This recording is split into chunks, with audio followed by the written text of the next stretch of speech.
culture and history. They say no. We cannot dissolve our culture into others in Europe that don't want us. That is why the more people should understand, the more you are dealing with people, dehumanizing them, the more you become radicalized. Therefore, without taking much time, yes, I've forgotten. I will bring in Mazi Chinedu. He's here with me so that we can start today's program. Mazi Chinedu, welcome to the program. Can you hear me? Yes, Ndewo Mazi, welcome to the program. Thank you so much, Mazi Chinedu. Dear friends and all the lovers of freedom, my name is Mazi Chinedu. Mazi Chinedu served the indigenous people of Biafra as a member of the Directorate of State. I come from Obingwa, and Obingwa is from Nnamdi province. This evening, I come to you all on this hallowed platform, Radio Biafra, to educate, a continuous education on our people,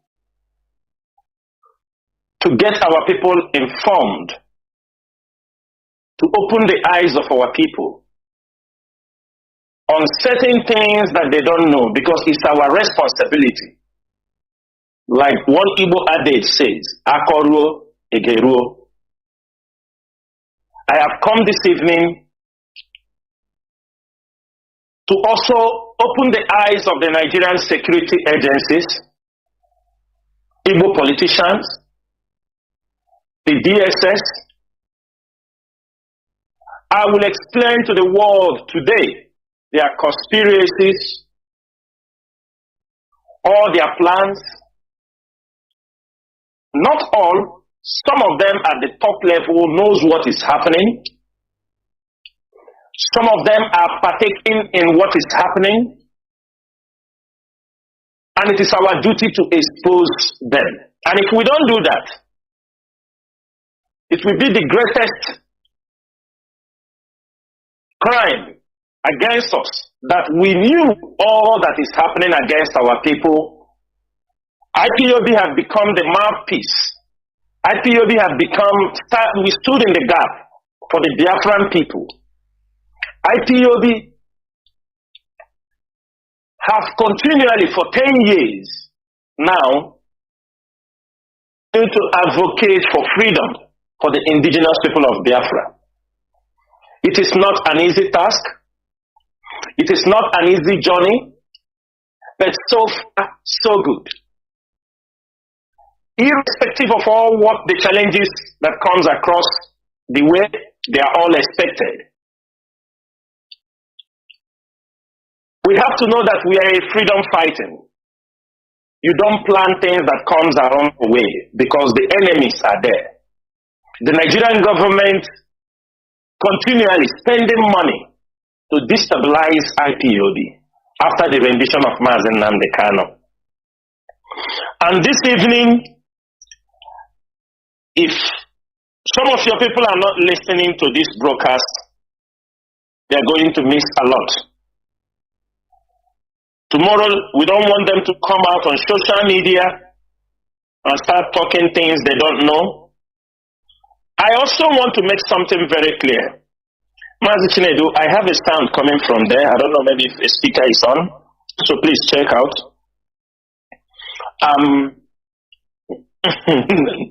Really? No sound at all. It's okay.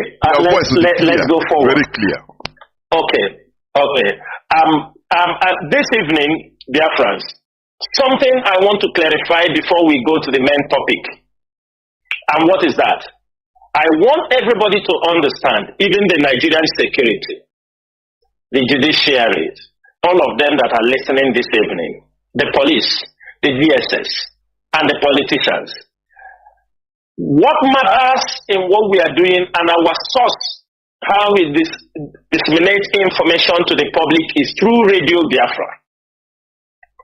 Radio Biafra is where official pronouncement in IPOB goes out from. We do not pronounce anything. We do not pronounce anything through a social media platform, apart from the official handles of the indigenous people of Biafra, like the Directorate of State or some principal officers in the IPOB leadership. We realize that most of the news being carried in the public. Mazi Chinedu, can you mute from your own side, from me and you? That would be better. Okay, mute your own side. Thank you. Thank you. Very, very clear. What is happening? We find that most times the Nigerian media have become a tool to propagate falsehood against IPOB, propagate falsehood against the mission and the purpose of what we are doing. You found out a criminal can make a tweet, an infiltrator can make a tweet, and you found out that not all Nigerian media, some of them will go and pick it and start promoting it, knowing quite well, they know very well that this message they are promoting, this person doesn't speak for IPOB. They know the channel how IPOB communicates to the public. They know either it comes through a press release from a more powerful or through Radio Biafra platform or through the official handle of IPOB at the DOS on Twitter. The DOS is not on Facebook.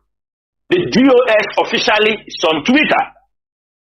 And that's where most of our official correspondence goes through.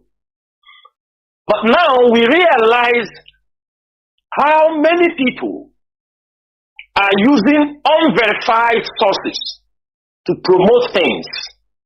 That is how you know that the Nigerian government seriously sponsoring all these agent provocateurs to make sure they discredit and tarnish the image of IPOB and makes our people to turn against this struggle. But I thank every IPOB member. I thank all of you, the IPOB media warriors, IPOB principal officers. All of you have put up a gallant fight during these 2 years. Mazi Kanu was renditioned from Kenya to Nigeria. In 2 days' time, we are in a week that we were missing Mazi Kanu. We did not know what happened to him. On 19th June 2021, Mazi Kanu was kidnapped in Kenya. This period is the period when we were looking for Mazi Kanu last 2 years. It was at this particular period that some of us who do work with him directly were asking, where is Mazi Kanu? And the most times when we could not reach him, we do reach a family member who continually told us he was in the mountain praying. This is the week. This week is a remembrance of what happened to us last 2 years. When we were asking continually and even deceptively, the person will come and deliver some message, trying to play the mind that all was well at that particular time. And in 2 days' time, on 28th, actually today is Sunday. I want Biafrans to remember. This is a Sunday that Mazi Kanu was renditioned to Nigeria. On a Sunday. It was on a Sunday when they renditioned him from Kenya to Nigeria. They brought him into Nigeria in the evening of a Sunday. But that Sunday was 27th. They brought him to court on Monday. It was 28th. He appeared in a court. And the Binta Nyako's court. I want every Biafran to know that this week is a very important week in what we are doing. And for that reason, today, we are not going to take questions and answers. We are going to go straight to the point. I'm going to explain to our people, clarify our people certain things. Because we are in a stage where there are many saboteurs. I mean, high-level saboteurs. We are in a stage where all of them are manifesting very openly for people to understand that all they have done all these years, that they have failed. And since they have failed, they have no other reason than just come out and continue to make a mess of themselves. In our topic today, I decided we are going to make a general briefing on Biafran struggle and putting this cryptode called Asari Dokubo to where he belongs. One thing people fail to understand, and in Nigeria, is this attitude that people always forget very easily. People forget easily. 15 minutes, they have all forgotten everything. For some of us who have lived beyond the borders of Nigeria, we know how people behave, know how other countries, people that have developed in our presence, in this year 2000, from 2000, people that have developed their countries, understand their mindset. But our people don't want to. Sometimes I'm really, tired seeing the way our Igbo people and we Biafrans behave. It's really a difficult task to work with our people. Because tomorrow the same cryptos can come out and talk about Biafra. You will see people will be jumping, clapping, Asari Dokubo. Who is talking about Biafra? If you are talking about Biafra, what do you want the international community to see from somebody like Asari? I do all these things at the early stage, and I said about it. Those that have criminal records, whether you are a freedom fighter before, whether you are a lawyer, whether you are a doctor, whether you are a businessman, if you have a renowned criminal record, I do not say you cannot support the Biafra struggle, but you cannot come out trying to champion the struggle, because the struggle does not end only in Nigeria, where they can accommodate, they can make a drug lord a president, where anybody can be given any position irrespective of what they have done. But what of a Biafra that you want the international community to have, to support you, to see the people standing around you? It must be people of men of integrity. It must be men of honor. It's not something that one thing that comes out from somewhere, he starts shouting Biafra. This is for those who don't believe in themselves. And I am happy today that most of the members of IPOB leadership, why we have not been moved, we are not being shaken, is because if you trace our history, if you trace our olden days, we are people that never participated in Nigerian politics. Somebody like me never voted in Nigeria. Even before I lived, I never casted a vote for anybody in Nigeria, whether from local government to councillor to state to chairman. I never casted a vote for anybody in Nigeria. I never belonged to any political party in Nigeria. I have never. Likewise, many of my other comrades. That means before we come this far, we have already spiritually and physically rejected anything pertaining to Nigeria. I do not mean that those, if you have gotten anything to do with Nigerian politics or before you join the struggle, we do not mean you didn't come in peace. But I'm just trying to explain. One thing people do not know, because these are the questions I have come this evening, I want our people to ask. I want Igbo politicians to think what is happening to their own flock. I want them to reason.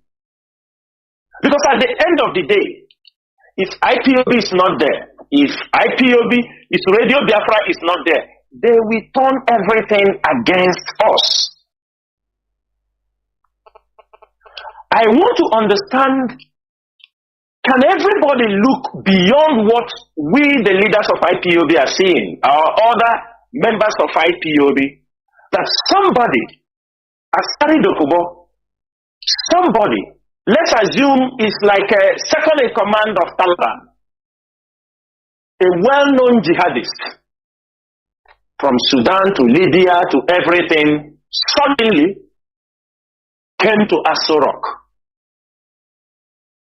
Came to Aso Rock, the same place the president, the Aso Rock press conference house, where the president, they sat down and carry out press conference. This is somebody, he came in, went straight to those chairs to deliver. The other time, the Nigerian security, the Nigerian media, all of them were talking about hate speech. Hate speech. Somebody who is well known for his hate speech against the Igbos, against other people in one time or the other, is the person that they gave the Aso Rock conference room to come and address the world. The question is this: do you think that what Asari said there, he just come out and say it? There was an in-house discussion. There was an in-house agreement between him and Tinubu and other people who were there. After they have agreed on what he's going to say, then he goes out there in the presidential conference room and make those pronouncements. And if IPOB did not raise their voice, our people will leave it as one of those things. But I'm very happy that Asari came out in those places and said, because these have also now justified all I have been saying on Radio Biafra, all I was doing on Radio Biafra, it have now justified it. Everybody should remember, there was a time, Asari Dokubo, when Mazi Kanu was captured, before they started coming to Imo State, before Hopozadema gave him the contract, Asari Dokubo, it is on my timeline. If you didn't see that video, go and see that video. Asari Dokubo was saying, kill every IPOB member, kill them. He was raging that our people should be killed. That was the time I confirmed the hatred, because before that time, we have intelligence reports that Asari participated fully in the massacre of the Igbos in Obibo.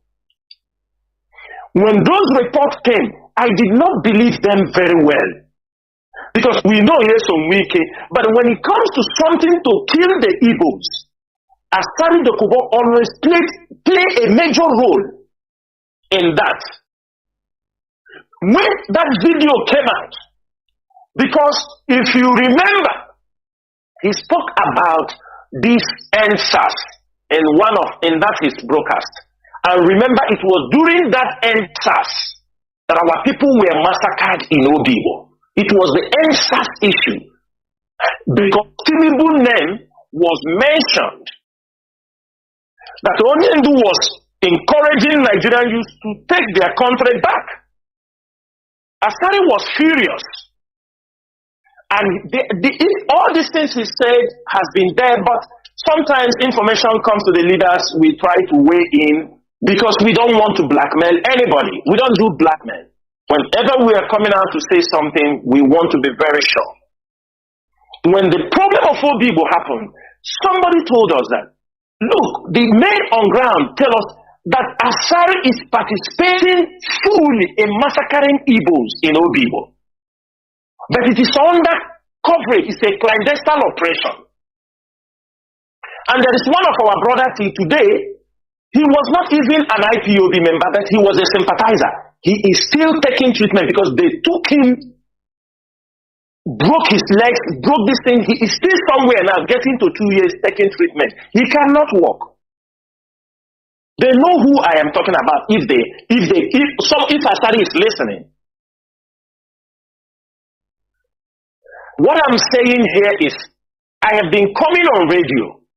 When we started Asari Dokubo, the killings, when we started pushing that Asari Dokubo have signed a contract to come to kill Igbo people, I said it on radio when I spoke about Yeso Wike when they were carrying our people. Hope of them are entered. Yeso Wike, it's not today, forget about the APC something, Yeso Wike men. It was all planned. I want everybody to go back. Immediately in the southeast, Yeso Wike was he was close with Hope Uzodinma. Until they start fighting for the oil from oil well. He was close. He is the one, he gave him voice. He recommended Ospak. When Ospak came to Imo State, many of them were killed. They retrieved as Aris Dokubo took over the contract. Because he did it in all people. He came.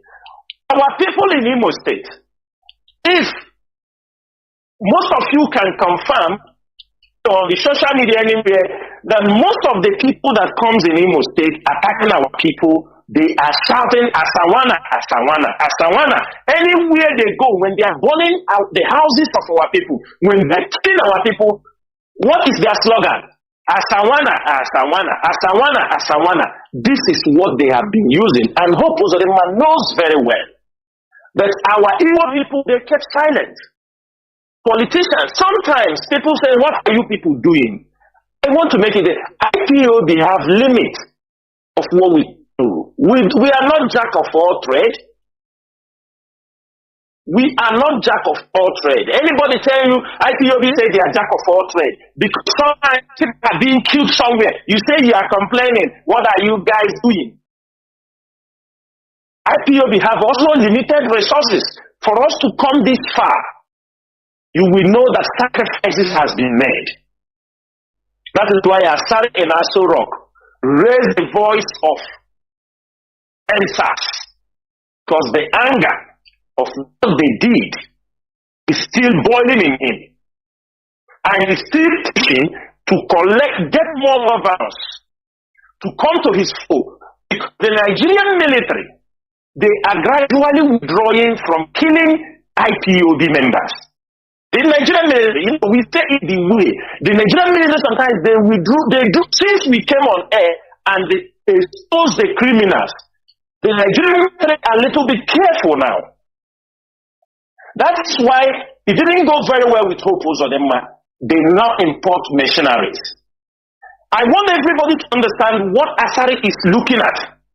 Asari is targeting to create his private army in Nigeria. Like the way you hear about the American Black Waters and you hear about the Wagner of Russia. Asari is taking that steps. That is why you see him coming to the Nigerian military, people he have done businesses before with on oil bunkering, because he's trying to promote a private militia that they can send him to go enter some places. The Nigerian security should know this. This is exactly the plan. And as it is happening, that will be the last thing IPOB will allow it to happen. Nigerian government can form him to help him that the killing will not be in our land, because we are going to confront them head on. Irrespective of anything, even last man standing, we will confront these people. In terms of betrayal, people talk about betrayal. Asari is well-known betrayal.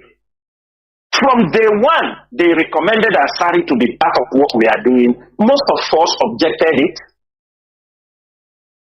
Because when Onyendu was in prison, they defrauded Onyendu 20 million. That one is just not other ones that we are giving to them.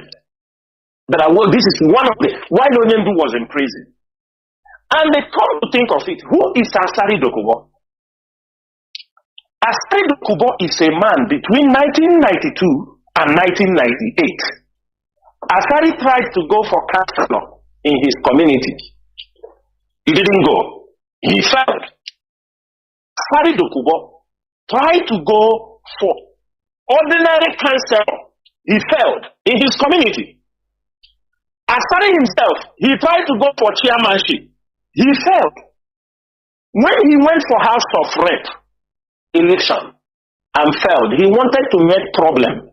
That is one thing people don't understand, because he loved Aso Rock. But there is no way he can come there to represent his people. This is somebody, when he failed, Asari wanted to cause problem, in his area. He wanted to cause problem because he has been repeatedly rejected. That rejection makes Asari Dokubo, do you understand me? Because especially when he formed their Ejo Youth, this thing, him and some people formed, because it was after many rejection in that area. Asari Dokubo now, he wanted to foment trouble. The Kalabari people, they reminded Asari that he's a third generation slave. They reminded Asari that his descendants were Igbo slaves. That's why anytime you see him, he talk about slaves. What I'm saying now, you can go to Kalabari Kingdom and ask them. They reminded Asari that he cannot foment trouble here. But he is a third generation slave in this town, in Kalabari Kingdom. Asari realized that he could not do anything. He moved out. In Nigeria, if they fail you here, you go and form your own. If you are not getting what you want, you form your own. That was how Asari ran to form the Ejo Youth Council. From Ejo Youth Council, he formed his Niger Delta Volunteer Forces. Asari was barred from contesting any political position in Ijo land, in Kalabari Kingdom. Ask him. From there, the hatred. When he remembered his roots, he remembered that he told him that he's a third generation slaves. It used to pain him. That's why you used to see him some anger. So you people sold us. You sold, somebody that remember, it was something not accepted. Slavery was something condemned around the world. Many of our people in the River Rai area who claimed that they were sold, or people were going to capture people, sell them, and that was where the slave man were coming, the slave masters were coming in this area. Many of our people, after the end of the slave trade, they refused to return back to their places because of how they were treated. When Asari understood how they came, even the mother, even there is a story in Uzakole. I'm trying to look, I don't know if there's a connection to that. Because there is one uncle we know, they said the sister was sold to the River Rai area during the slave trade, but when she was lucky, they did not put them in the vessel heading for the journey of no return. And after she married in that place, have children, she bade the children never to have anything to do with the Igbo people. That was also one of the disadvantages of the slave trade. Now, we talk about betrayal. Henry Oka, all of you know Henry Oka. Asari deceived this man that he will do this. The man sold his properties. Both in South Africa, in many places, hand over to Asari Dokubo. Asari Dokubo ate the money, Today, Herioka is in prison in South Africa. Asari Dokubo, realizing that the son of Herioka can take revenge against what he did to the father. The son of Herioka is also in prison in Abuja. He's in prison. He also sold him out. He sold him out. And the boy is serving a prison sentence in Abuja.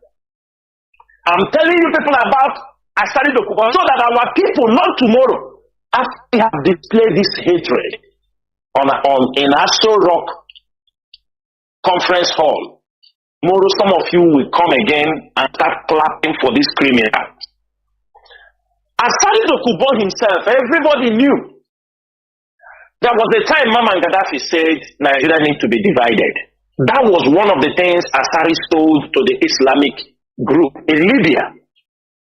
Asari defrauded Mama Gaddafi. Defrauded him. Huge amount of money that is going to declare a Niger Delta Islamic Republic. Asari Dokubo. When he took the money, he returned back. He never declared anything. Instead entered into more oil, bunkering, pirates, kidnapping, and all these things. In Libya, they gave him person non grata. Asari cannot go for betraying the Mujahideen. This Islamic group is using them. He says it's Mujahideen. He betrayed the Mujahideens. He betrayed them. The money collected from Mama Gaddafi, that was the false hope. Asari went there to talk. Once in a time, I visited the school where people spoke about him in Maracas, Sudan, in Khartoum. He studied in Maracas, African International University in Khartoum. I met some people who spoke about him in Maracas when they were doing their Ahwan Muslimin, the Muslim Brotherhood, and Hijra wa Talfiyah. These are people with the information we knew about this man. Most of us never asked his ways. It was this betrayal that Asari did. The Fulanis, Muhammad Buhari, he's the champion of Islamic because he disappointed Muhammad Buhari because these were people they're supposed to work together to Islamize Biafra land. He was the contact point for the mission to Islamize our area. That is why I don't like him. He hates him. And that leads to, you see, during that time that he hates him, Asari Dokubo now goes, start showing people all the line. This is the line for kerosene, line for gas. Because he was into oil, he knows them. He knows everything. That's why Buhari never gives him any contract. He now turns to Tompolo and hands it over to Tompolo. And that is one of the anger. And what Asari came now to do is trying to take over that contract they give to Tompolo. In the early days of this struggle, there were people, I don't need to mention, prominent people in the Riverine area who are not supporting the Biafran struggle because IPOB associated with Asari Dokubo. They told us plainly. They told us, this guy, this crypto, we know him. From the time he was born, we know him. We know who he is. They said, if you want us to support this struggle, if you have anything to do with this man, we can never come close to talk about self-determination with you people, within Nnamdi Kanu, because this man is involved. There are many of them. They say, as long as you are doing what?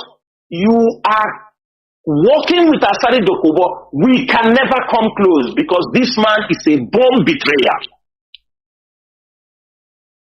At the end of the day, what they said is true. What they said is true. Now, we have seen all that is happening in our places. I want everybody, write it somewhere that me, Chinas Amoru, said, when the rendition adopted Mazi Nnamdi Kanu, Asari Dokubo was using the tension in our place, threatening big people to collect money from them. And I will give you one example. I know when I say this thing, take it anywhere. As tension was gearing up in our place after rendition of Mazi Nnamdi Kanu, there was tension. Asari Dokubo used that opportunity defrauding people. Asari Dokubo called T.Y. Danjuma. He called T.Y. Danjuma. He requested $50 billion from him through the wife. The wife is from Edo State. Go and ask him. That if you see there is tension in Biafra land, there is everywhere. If you don't give the money, that they are going to burn down his oil wells and they do this, do that, the woman make arrangements for them to meet in Lagos for settlement. If you know them, ask them. Most of you don't understand why this NMP in Igbocha never works. It's because of Asari Dokubo played a very vital role. After refining oil, they have a point. Asari Dokubo, he paid some military people. That's why he used to talk about military, because that is what they were doing, and it is not, that place has shut down. They have points that they put after refining when it's time to distribute kerosene, fuel, diesel. They have a point as NNPC is pointing out for the distribution line. That is where you see in Igbocha. Along the airport road, you know, everybody know where I'm saying. They put up tankers, no plate number. What you will just see is that 3,000 liters, 50,000 liters. They are loading. What are they loading? The kerosene that has been refined. The diesel that has been refined. They tap it at a junction that if an NPC is pumping any refined product, this refined product supposed to go to other stations, go to Lagos, go to other places to supply. I'm telling you, they bridge it overnight. They 100 tankers. They continue. All effort will be in futility. Asari Dokubo. That is where he stole the money, make everything he used. And most of the boys he did those work. All of them, he has killed almost all of them. None of them is still, most of his frontline boys. Ati, where is Alati Asari Dokubo? Where is General Playboy? Where is Awala? Where is General Danger Diabolic? All these people were people Asari Dokubo used in all this business. He killed all of them. Playboy he was the last person that died. He set him up. General Playboy was the last person killed. Because he said he communicates with IPOB, he will do that one now. I said he go and beg him and not do that. He doesn't know that man will never forget. His families are wallowing in poverty as we are talking. During the 2009 amnesty program that they gave, Asari told all of them. That's why most of those boys, we see them begging, because Asari told all of them. Nobody should take the amnesty. If they take the amnesty, that is a criminal offense. But Asari left all of them in the Niger Delta. Every day he was sleeping in Niger Delta amnesty office in Abuja. Kingsley Kuku, the former director of Niger Delta Amnesty, Asari, and with him, there was a time EFCC, as I'm saying, EFCC they are listening. There was a forensic probe on the amnesty office, Niger Delta Amnesty office. When they swept it under Asari and that guy finished that institution, they siphoned all the money. He took contract from the contract. He took only contract. Anywhere he go, he take the contract to destroy that place. That is the same contract he now gone now to Asorok. When all these problems were coming, IPOB, we are saying it, we are reporting it. When Asari, that That is why some people don't understand. I didn't hate anybody. But I see the people that there is one of a member in the DOS, one of our brothers from that region. When I asked him a question one day, when the former British ambassador, this woman, what is her name? This one that left, this short devil woman that left of recent. I forgot the name will come in. When that woman and DSS, when they paid a visit in the Niger Delta, in Biafra, they were in Biafra. They have meeting with all the people that call themselves the stakeholders. And many of them, Catherine and Leon, Mazi, thank you, Catherine and Leon. When they had meeting in that place, I approached this our comrade. I said, you are in this place. This is what is happening. We have gotten a detailed information. This was when they are giving the discovery to give Asari this contract. The DSS is involved. The DSS, they are involved in what Asari is doing, not the military. I didn't mean that the military are not part of them, but these orchestrated plans with the DSS. DSS is always in the know-how. At the end of the day, I this comrade, I said, this is what is happening in your state, and you're a principal officer. You don't bring information. You don't tell us this meeting is for what? Because we want to compare the information we have from a fellow comrade. He run around. He goes. When we started to talk about Asari, he even told us, don't talk about Asari, a comrade in this struggle. Don't talk about Asari. If you want to talk, I am the one to raise the topic and they talk. That is when we know there are moles inside us. We will talk about it before Igbo people will talk about it. That time, I want to tell Biafrans what is happening. That time we were trying, Asari said they should kill us. They start coming to Imo State. We start to face Asari. Most of you can remember. 2022. The next thing, we understand. I want IPOB members, I want every of you to remember how time Asari said kill us. Some of them, with this mentality, I now connect all the bombings. Through the people this boy is working with, we got a message from Onyendu to say, leave Asari, and focus this in. I said, what? Somebody who said kill IPOB members. We said, okay. I said, this is a danger coming. Then when I started coming inside Imo State, the danger grew. You want to talk about Asari, people will run and go and tell Onyendu. They say, leave these people. But today, everybody has seen it. Today, you have seen the catastrophe that has happened in our land because of Asari Dokubo. Moles, infiltrators in our midst. When Asari, they started killing, OSPAC came to Imo State. When they were attacking it, they were dealt with before they give Asari the contract. I am saying it on Radio Biafra.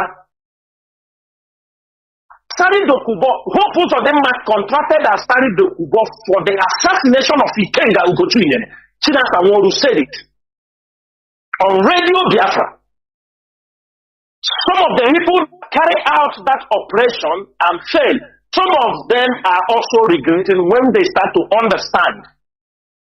They were all our people from the riverine area.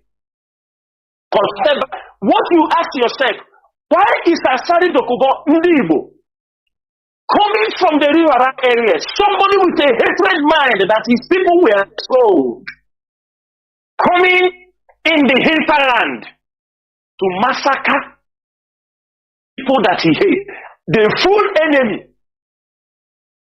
It was the Joe boys that Asari used for that operation against Ikenga Ugochunye. Hope Uzodinma gave the contract to him because he didn't want some Imo State boys to be involved so that they won't link him. He gave it to Asari Dokubo. Biafra land is very small. The boys that was part of this operation, some of them are in Iguacha. They say they never knew. They just give them money, say they are going for one work. They didn't know that this guy where they talk. Now they want me to go kill. Asari Dokubo. You see him many times he come and boast. He boasts about how he kill us in Obibo. I will get the video and post also. How he kill us in Obibo. He boasts about how he killing us in Imo State. Governors are keeping silent. Nobody is talking. Ohaneze is keeping silent. When IPOB will start, they will say we are causing problem. I'm saying it here. A criminal is threatening what he will do to us. He will kill us. Brandishing a gun, AK-47, on social media. The governors keep silent. The Igbo stakeholders keep silent. What you people are doing is you stay and watch. Our mandate is top notch. Let me say something this evening so that Biafrans will understand. What these people want, they don't want Biafra land to be at peace. Because the moment Biafra land is not at peace, let me tell you, even if a Jofo, even if any lawyer, you speak your English, I'm telling you, the national security of a country will supersede any ruling. And that is what they are doing. Some of you, in social media, you talk, they gather these information, they harvest them, they give it to those Supreme Court judges. They are not now ruling on Mazi Nnamdi Kanu to come out. They are now handling the issue on national security. That is why all of you should be very careful. What this Eperima, his utterances, what he is saying, what baffles me, I can't believe that human can reason, that this stupid guy will go. Somebody will send him a video. I mean, this criminal in Finland, somebody send him a video of Nigerian soldiers killed in the north by Boko Haram. This boy will use it and give to his members. The members will be making, you see the job we are doing. We are acting Nigerian military, woto. We are killing them. And I am asking every reasonable person. These videos, they have been there. These videos, they know where they happened. Most of us knows very well. You will take this video and attach a voice note because you want to collect money from people. Because you want to tell people to contribute in you say them, you see the work we are doing, the Nigerian military is hearing, the video doesn't belong to you. This is a crime committed in the north by Boko Haram, where soldiers, they ambush soldiers and kill. You attach your voice note. You are claiming that this is what you did. And these things will be used against Nnamdi Kanu. Let me tell everybody one thing you don't understand. Any case, that's what gives many countries the power to detain people. When it's not IPOB that is committing the crime, IPOB is not committing any crime. But the thing is that they are using people to commit the crime. And the stupid people are coming to take glory. Both the ones criminal activities they are doing. And you think when you do all these things, I have said this thing before. The DSS compiled over 2,000 pages.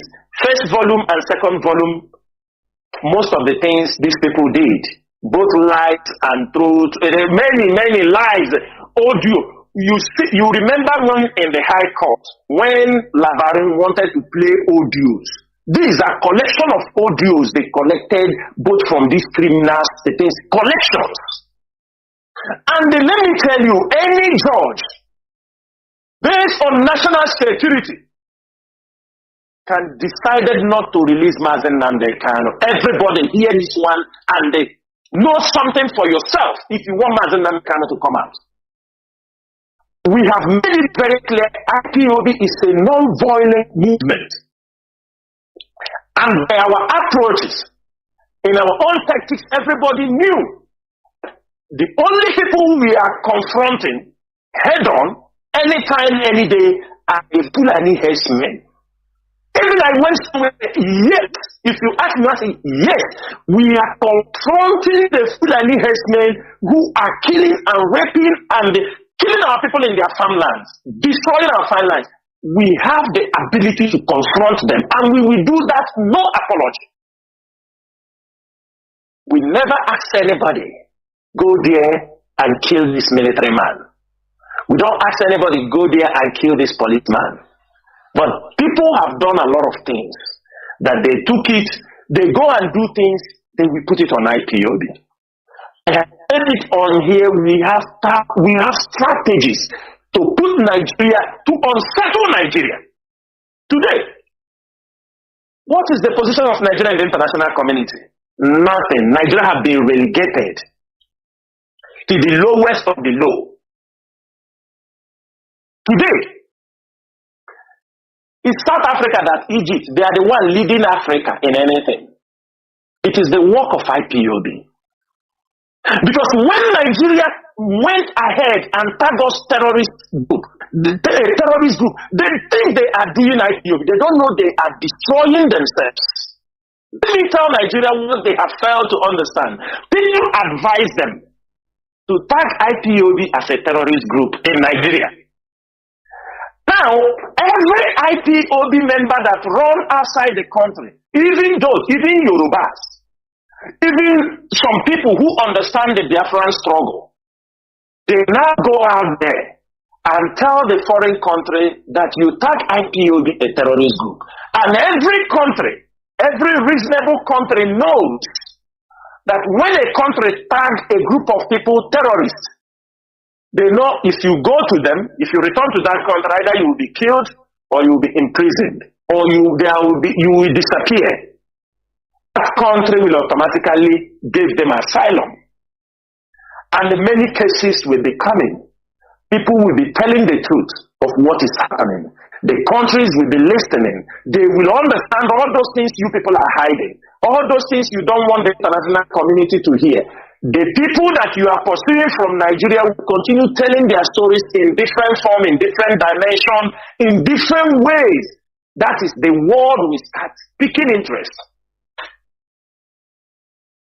Are you people not surprised after many years that in many places you said, I am a Biafran? The government knows that already, that you are an IPOB member, they know you are being persecuted. If you are not being persecuted, they won't even give you asylum.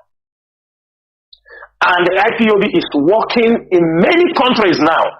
Based on that Nigeria tagged us as a terrorist group, we are presenting our cases to many international Supreme Courts who will automatically, just by mentioning your IPOB member, automatically you will get asylum. That is what they think.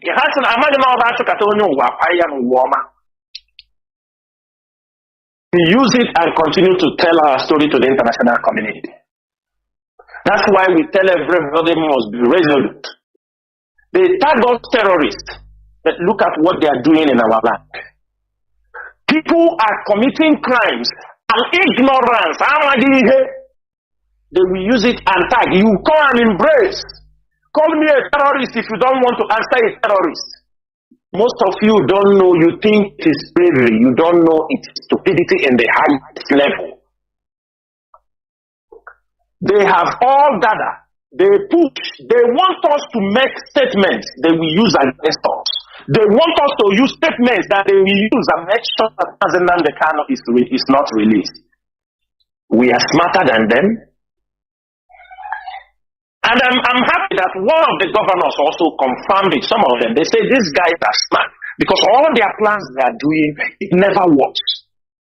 Since the rendition of Mazi and the Kanu, they know we know what we are doing. We don't want Biafra that we be to kill our own people. That is not what we are fighting for. We are fighting for, I'm asking our people, let me, if you are an IPOB member, before the rendition of Mazi and Nnamdi Kanu, have anybody in IPOB gave you any instruction to go for kidnapping, to go for killing, to go and do this and do that? Have anybody ever? Have anybody in IPOB leadership inform you, go and kill this person, go and kidnap, go and snatch car? If there is anybody who has told you, come out and tell the world that the leadership told you to go and do this, do that. Sometimes I will say something, people tell me, no, it's not good to say, you don't know anything. That's not back of our coat. There are certain things to tell because this crime is committed against our own people. When you keep silent, it continues going on. And we say something here on this radio, some of you will be shocked. The level of criminality these people are committing in our hand. The Ejo boys. Some of them are from Yoruba, some are the Moho boys.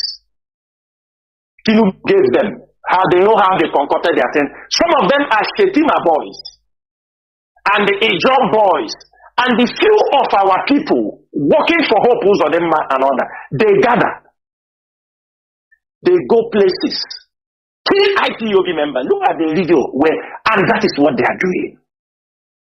And I am using this opportunity to call all the human rights groups, Inter-Society, Amnesty International, Nigerian Observatory Group. You people go to any fake local government. You will discover mass grave of Biafran youth massacred. Biafran youth massacred. There is a lot of mass grave in every local government in Olo, all the whole Olo, all the local government where these Bubago people are camping, they are all mass graves.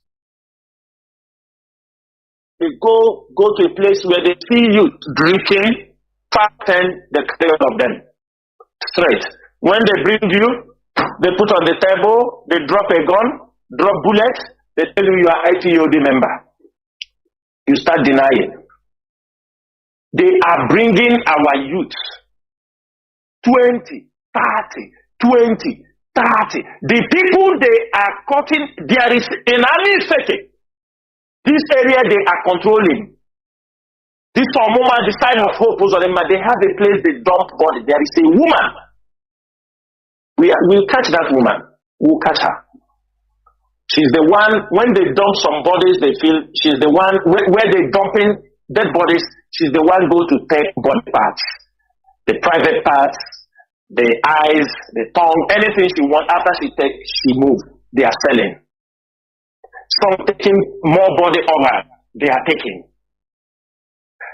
The ones doing, what do they call it?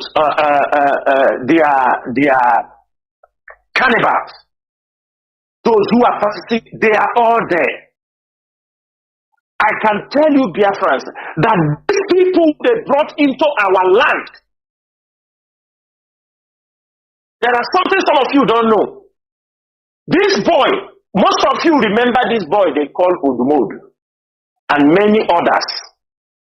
And the baby that was killed.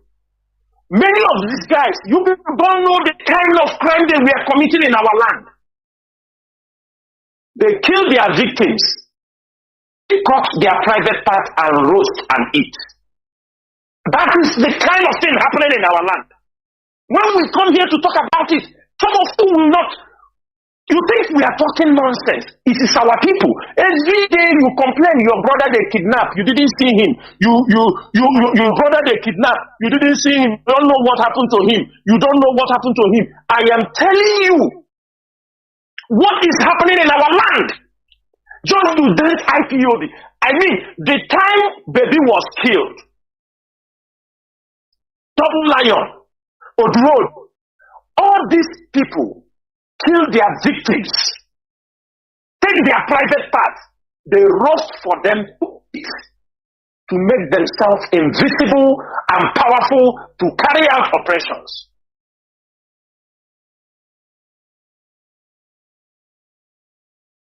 And when we say it, some of these criminals will come out and be talking nonsense. We know we are in a better position to do what is happening in our land. We are in a better position to debate you. We are at POB and the ESN intelligence unit, all of them are at work to unveil the devils pushed into our land to commit crimes. The other day they attack a man of God. I think men of God, they don't want to talk. They attack a man of God with his bulletproof car. When they fell, I think the military, they went there, they are burning people's houses. Did you hear it on any media? Nigerian media will never carry it because they are stage managing a lot of things to just, if they want to, if most of them want to enter your community, enter your distance, they only have to stage. They stage a crime scene and then unleash attack on the community. That is the only thing they do. Why we are keeping silent? Because it's not that we are keeping silent anyway. Then we are not making open confrontation. Because we know their plan. We know what they want. But I can promise one thing here. Never will Hope Uzodinma be forgiven in Biafra land. I can swear in the name of Chukwukikadiam. Hope Uzodinma, he boasted in their group. You know, when I say these things, they used to be surprised. He boasted that before he leave office, because he's thinking he's going to handle for the next 4 years. He said before he leave office, he promised the federal government that he must bring Chinedu, Chinedu, or Abanim down to that. He must get them like he get Mazi and Kanu. He must bring them down. We already tried it for 8 years and failed. For the fact that you got Mazi and Kanu is not a guarantee. You can lay your hands on us. And I can tell you one thing here. Any day they try that to extradite me or do me relating to Nigeria, everybody involved in all of us will die at a spot. We will all die at a spot. They must be ready. They must be ready. I'm already ready. Any day they try that, whoever will come for the distance, my head and your head will go down together before the mission is accomplished. I'm just making it very open. And there you will see what is madness in Biafra land and around the world. Anybody who will participate in that, unless I'm not alive, just with myself, all you are planning is how to come and predict Chinedu, Chinedu, you will do them this, you will do them that. But when you rendition Mazi and Kanu, you thought that was the end of the world.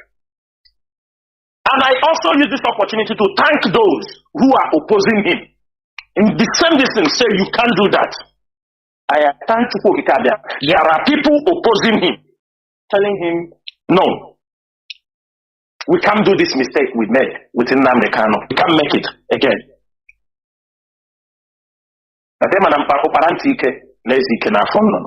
We wait for him.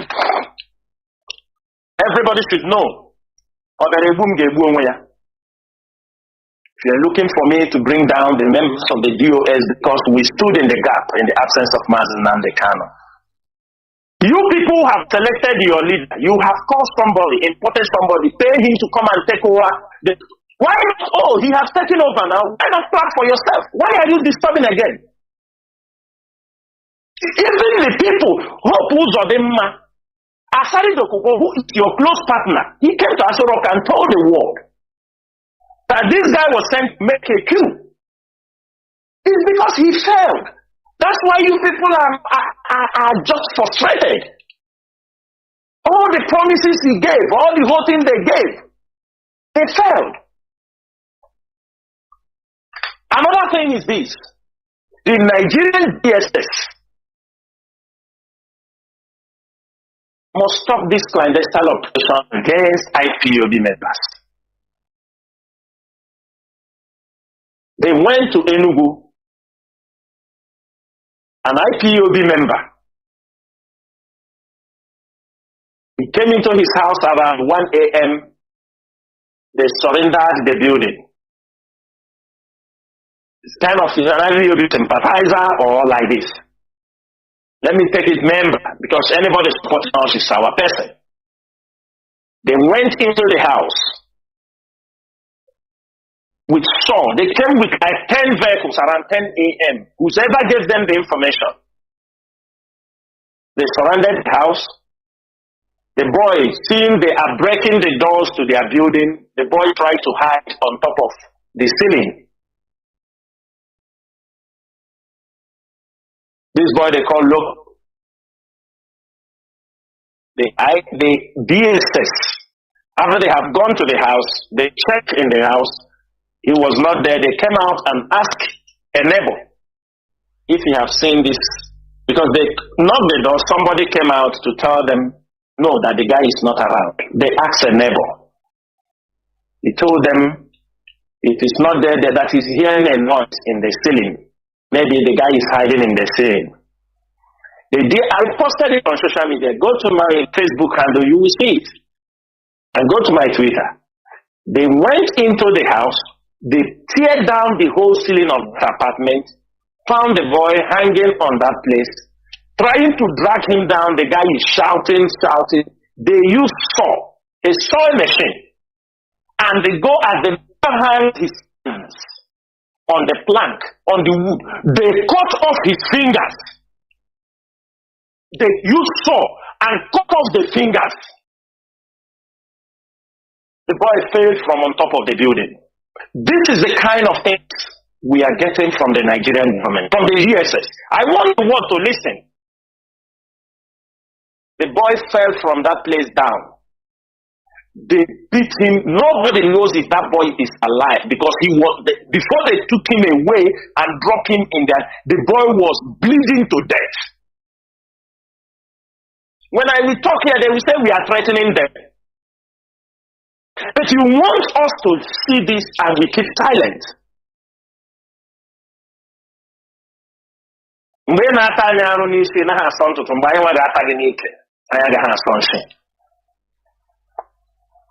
DSS should remember what they did in August 2021 in Enugu. They know how catastrophic that is.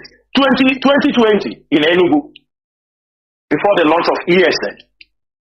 They knew what they did to us, where people were doing exercise, morning exercise. They came and attacked us. They know the consequences it was disastrous. Today, they have gone again and commit this heinous crime. Nobody knows if this guy is still alive or if this guy is still dead. These are the things IPOB members are going through in the hands of Nigerian government with the help of this Asari Dokubo. And he boasts about it. Today somebody said he's denying that. He said he's not talking to the Igbos. He was talking to somebody. I said that is a fallacy. Because what he is doing on the ground, and this evening, there is an order on Asari Dokubo head and those Ijo boys paraded in Biafra land. I'm saying it so that let them go and take it and broadcast it anywhere.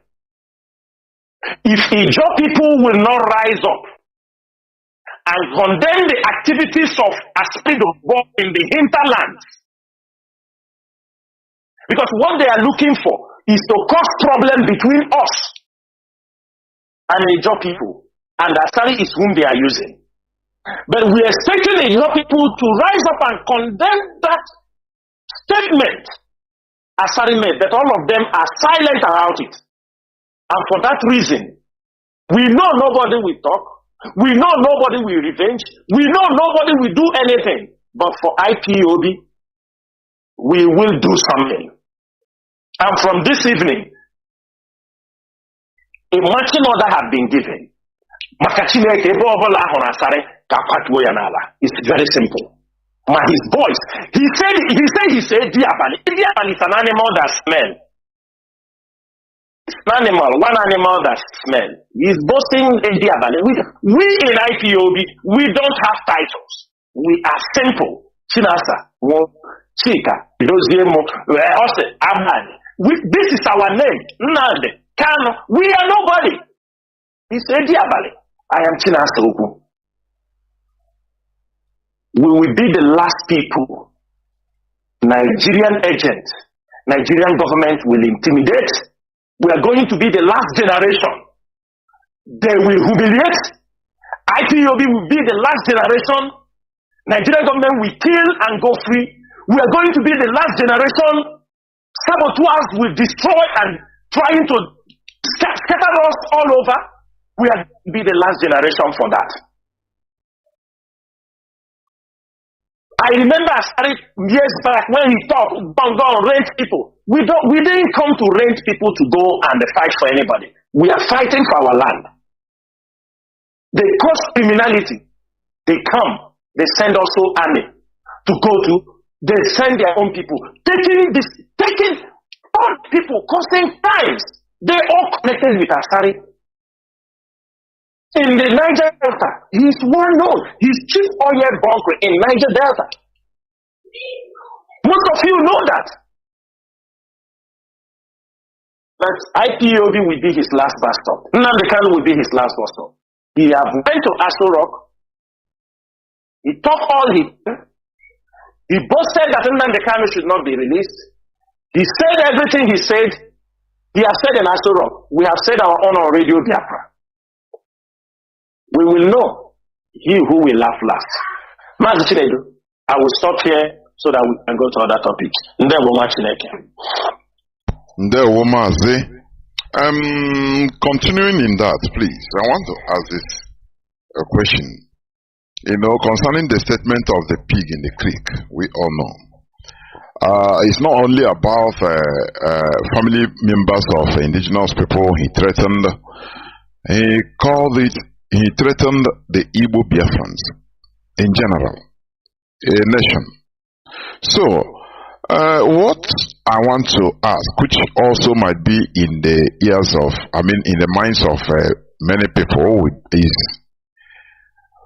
what is let me say, Igbo politicians? We know that some of them are working with Asari Dokubo, but what is the perception by the intelligence of IPOB about the feeling of Igbo politicians on this statement? Please. I don't know whether you got what I mean. Yeah, Mazi, I understand. Mazi, but with our intelligence, many of them are not happy from what Asari Dokubo have said. At the earlier stage, when he said, kill IPOB members, some of them are happy. Are you understanding me? Some of them were happy. Kill IPOB members. Kill them. They were happy that they saw somebody. But let me tell you, there is a mistake some of our politicians have made. And I want to remove those fear from them this night. IPOB is not after anybody who is not attacking IPOB or who is not. Even if you come outside and say, you don't say anything about it. If you are doing underground work, catching IPOB members in your state, we know. We know. Unless you don't open, even in a state where there is a continuous adoption of IPOB members, we will find out what is happening. Most times you see the governor is behind it, or the DSS is behind it. These are the people who first suspect when it comes to adoption. This is the first people, the governor and the DSS director. When this adoption is going on, kidnapping of IPOB members, we will go into investigation and we will know the source. When we know the source, we can make it open for everybody to know. But most of them truly are not in support of what Asare is saying. Because at the early stage, they are afraid of ESN. You know, our politicians are very corrupt people. They are very corrupt. We are coming to them later on that. Because they are afraid because they are corrupt. They don't build anything in our region. No schools, no road, nothing. Everybody, they give, build road, they say it's federal government road. Build community, they say there is no money. Put water, and let there be water. They say government have not released money. They will prefer, if 2 or 3 billion is given to them, they will tell you they are channeling it to security. Because there is where they can cut 90% of the money, 80% of the money, pocket it, say they are, because it's an avenue that they can use and siphon the state money.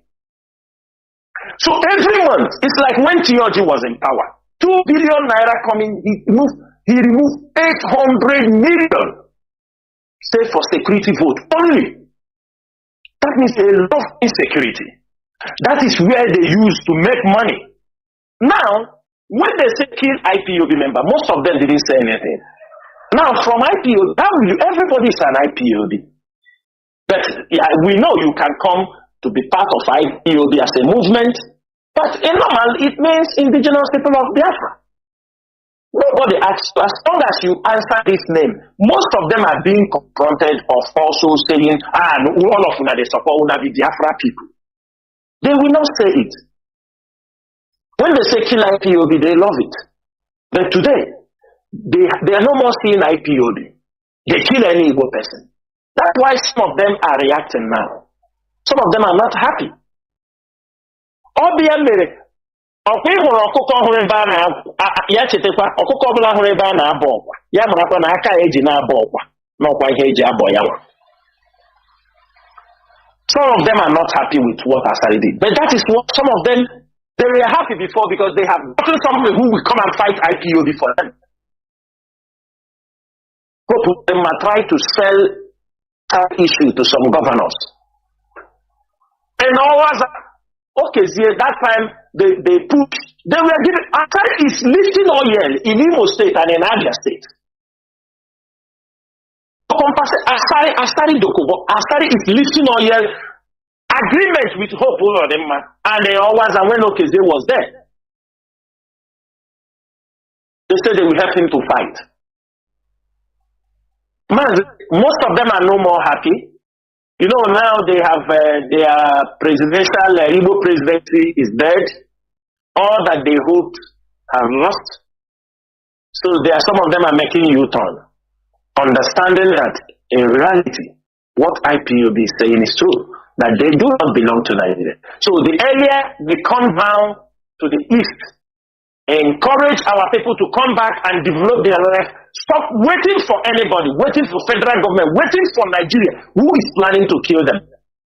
Because man, the time is coming, that time, in a short time, that any governor who became a governor in Biafra land did not build anything. In One Kakeko, roads, no school. Next time we will not hear story. The time is very near. Let's just finish what we have in hand. It's not like even those ones who have left, we are not leaving them. We are not leaving them. It's by force. Build road in our place. They will build market. They will protect our people. Because we are going to hold them responsible. We don't give a shit anything they are going to talk. Government, they release the ego. They only know how to siphon the money. Insecurity. They are fueling insecurity. For how long is it going to end? For how long? They love what is happening. That's why they will go outside their land to go. We are not looking for any governor to kill. We are not looking for anybody to harm. What we're saying is, when we told them this is what you have to do, they became jittery. They are afraid. That is why he came for the mother. Pumped about when he see men gathered in Mazi and the Kanu place. That was one of the reasons. He said, this man have gathered these people. He's coming to kill us. So Government come home, they bring out money, start Python dance. And it was the foolishness of people who did that thing, because that time we said no. I think people saw when ESN was launched. Do they know how it happened? Do they know where it happened? We don't do show because we mean business. Those who mean business don't make shows. We don't do shows on social media. We don't do shows on anything. When IPOB launched ESN, where you see, did you see it anywhere people are talking, or did you see anybody who wants to know? We mean business. We mean to protect our land. Because they are not only killing us, they are taking our body organs, Mazi. They are selling our body organs. Our place has become a place where organ harvest is very normal. And you don't know. And I told Putin him on your garden initiative. But some of them are not happy over what he said, but they have to do something. And if they don't draw their attention, it will land on their head. Because we will cost what we make them to speak. But what I'm saying is this: we don't harm anybody irrespective of anything. What matters is the protection of our land. We continue to pursue our... You see, Biafra will come. It will come. If there is a policy they did against Biafra not to come, they will never revoke it. If there is a constitution they said there will be no referendum, they will never revoke it. I'm telling you, the way other people, we're going to state something people have never seen. Nigeria, until they grant freedom through referendum or in any way they like, Nigeria will never know peace. We will never know peace. There will never be peace in Nigeria. So the earlier they start, the better for us. And also, let me say something. The governors must rise up and say something, because if they like, they call it anything. The West have started gradually to endorse Chinedu for reasons. Because he has promised them that he won't release Nnamdi Kanu. Because the West already complaining they have too many problems in Africa. Releasing this man also, here they are stealing, where they are getting their stolen wealth.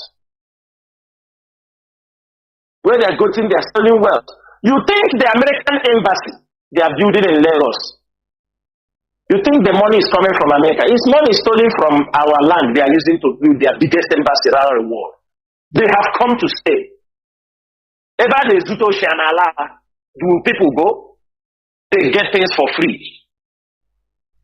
And the governors must rise up and say, let them say, we don't want you people. You stay in your land and develop your land. They tell you don't come to America, go to Asia. They tell you don't come to UK, go to other places. Seek relationships with others. Asia is developed. Seek relationship with countries that can come and help you, not countries that threatens you every time. Man, the governors are not doing enough because they are not rising up to speak. And most of them, we know they will not talk. Even if one speaks, another will not speak. But what we are saying is that they must open their eyes. Because at the end of the day, Ndewo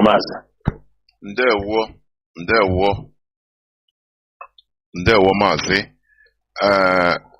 Now, let me go quickly on this question that just entered now, as you just mentioned it. You talk about organ harvesting of our people. Okay, and the endorsement of Western countries, including America, to the present government.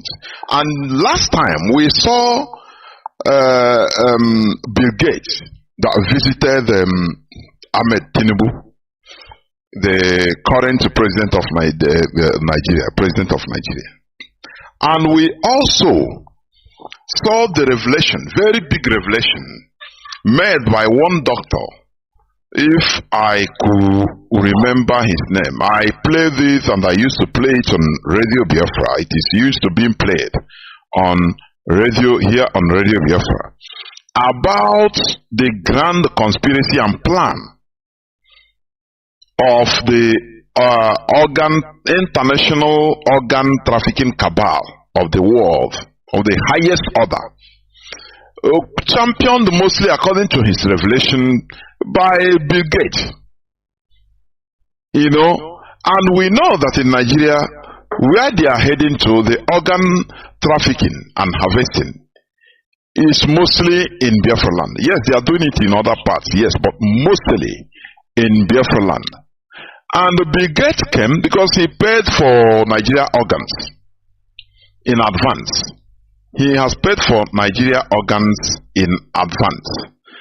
Philip Njamanzi, the person that revealed this. Now, Bill Gates came quietly a few days back, brought with Dangote, and then went and saw the president, and we saw Joe Biden reiterating his support for Tinubu's administration. And we are all connecting all these dots. Now, what I'm asking is this. Is there anything IPOB could do in order to register our displeasure on this great revelation? Because you know IPOB is championing everything. I am telling you. Ibu can go, but we have to do it. Because we are suffering it more. Our people, Biafrans, are suffering more than any other people.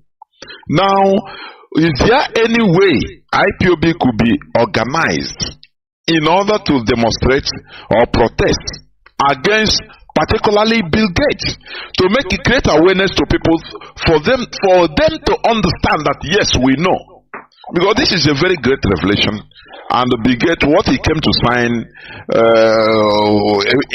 including other things, this organ trafficking ring that have been in place, it must be part of it, that it will continue. The other time, 7,000 plus male penis we are discovered fresh. We are discovered in containers in China, and to date nothing has happened. So what I'm asking, please, is there any way IPOB could do something to let the world know that this guy Bill Gates, he didn't mean good for us? There, Mazi. Mazi, thank you so much.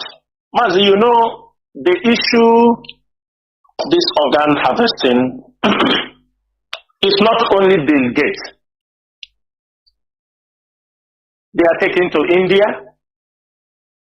Asian countries, Chinese, America is taking. One thing pertaining his coming is we are still working to get a clear picture. Like the medical practitioner that said that he represented the Catholic, like what he said he have given a tip, the plan of how they wanted to take over all hospitals in Biafra land. And our people won't study medicines, all these things, they take it over. At least he has given us a tip of how the plan wants to be. What I will want is our people to focus on those things. To see maybe the hospital, because they know in the villages when they take people organ, who will talk? Mazi, they have been taking our organ. I wrote the other time, maybe from 16th century to the 28th century, they were selling us as slaves. And after they have sold us as slaves, now they are taking our organs. That's why I said this generation of IPOB, we're going to be the last people that will be treated in this dehumanizing way. That's why everybody has to rise up. Mazi, the organ harvesting, you know, I wanted to touch on this in Imo State. Presently in Nigeria, Imo State is the headquarters for organ harvesting, followed by Anambra and Abia State. These three states are the places they are harvesting. In Abia is policemen. Some rogue policemen are involved in organ harvesting. In Anambra, in Imo State, hopefuls of them. There is, let me say it and everybody know. In the government house, they have a cell, they call it the mortuary detention. You know what mortuary means? Mortuary detention. The key of this place is handled by people. When they put you inside and lock, they hand over the key to Hope Uzodimma. It's controlled by one Yoruba officer called Ola. Ola. He's the one in charge of that particular place. And the Hope Uzodimma is the custody of the key to that place. Anybody they bring into that place, nobody have ever seen them again. These are people, sometimes their organs are harvested. Mazi, we have people who came out, who later came out. They told us how they were harvesting our people's organs. I mean, we have witnesses. And the trauma is still disturbing them till today. Most of them, they use waterproof and tie their head because they want them to suffocate. They don't just do them like this and take. They will first cover their head with polythene bag, a waterproof. So while they suffocate, the breathing, no oxygen, it keeps the organ alive. They tear them. One of our members who came out, he said, when they tear them finish, when they tear their body, remove you see that they have teared their belly, reaching down. When they come out, they will just come and tell them to carry them and throw inside a van and going to use them to dump. You will see they have already died. They will tear. You see all of them, you see waterproof, they tied on their faces. This is to suffocate, to make sure the organs are alive when they are harvesting the organ. Mazi, of recent, we saw women that were killed, cut from up and down the legs. Who is butchering people in this way, in the bushes? They cut them from neck, you see from their hips down, you see, they tear them. These are people, this is how they are harvesting our people's organ. So it is not only that Bill Gates is coming, or they want this organ. They are already harvesting our organ, but only they want to make it official. They want to cut out all the middlemen, all the boys that are catching people, so they want to professionally know that marrow, people's marrow, bone marrow, they are selling as high as $30,000 for sickle cell people. And imagine millionaires, people that have money, that can cure their people. You say it's $1 million they pay to transplant marrow, bone marrow. Our place has become a place. And our people are not seeing anything. The danger inside. You see all these brothels, local brothels, that they sometimes people go in, a girl comes in, you don't see them again. People go in, you don't see them again. People disappearing. People will come, carry somebody just go and tear and take somebody parts. And in that Hope Uzodimma mortuary direction, there is one guy, we are looking for him. He is the deputy of Ola. He's an Imo State guy. He knows what he is. He knows this Ola bring their Yoruba juju. He put the Yoruba juju in that place. That Ola Yoruba officer, Hope Uzodimma brought from Lagos. Deputized by this chief. They are the ones disappearing our people, selling their body organs. Other people, our people used to abuse things. Why you see this organ harvesting is getting out of hand? Our people like to abuse something. As no charger naga, the only one has wire charger. It's not Oroko naga here. Everybody has wire Oroko. Some of them have owned that. Everybody knows wire. Some of them have realized getting people they are selling. Mazi, another people is these stupid people that call themselves Okite. We are calling them. All these ones that are coming, with you understanding me? All these people, they are all criminal gangs. Of course. Deceiving the society. Criminal guys, we are going to hunt down these people. We are going to visit them and deal with them because these are evil. Another group of people. All of them, they are shouting, we are doing okay. We are doing okay. They are doing. Show me. Some of them have traveled abroad. I think all those guys say they make okay. Some of them go to abroad.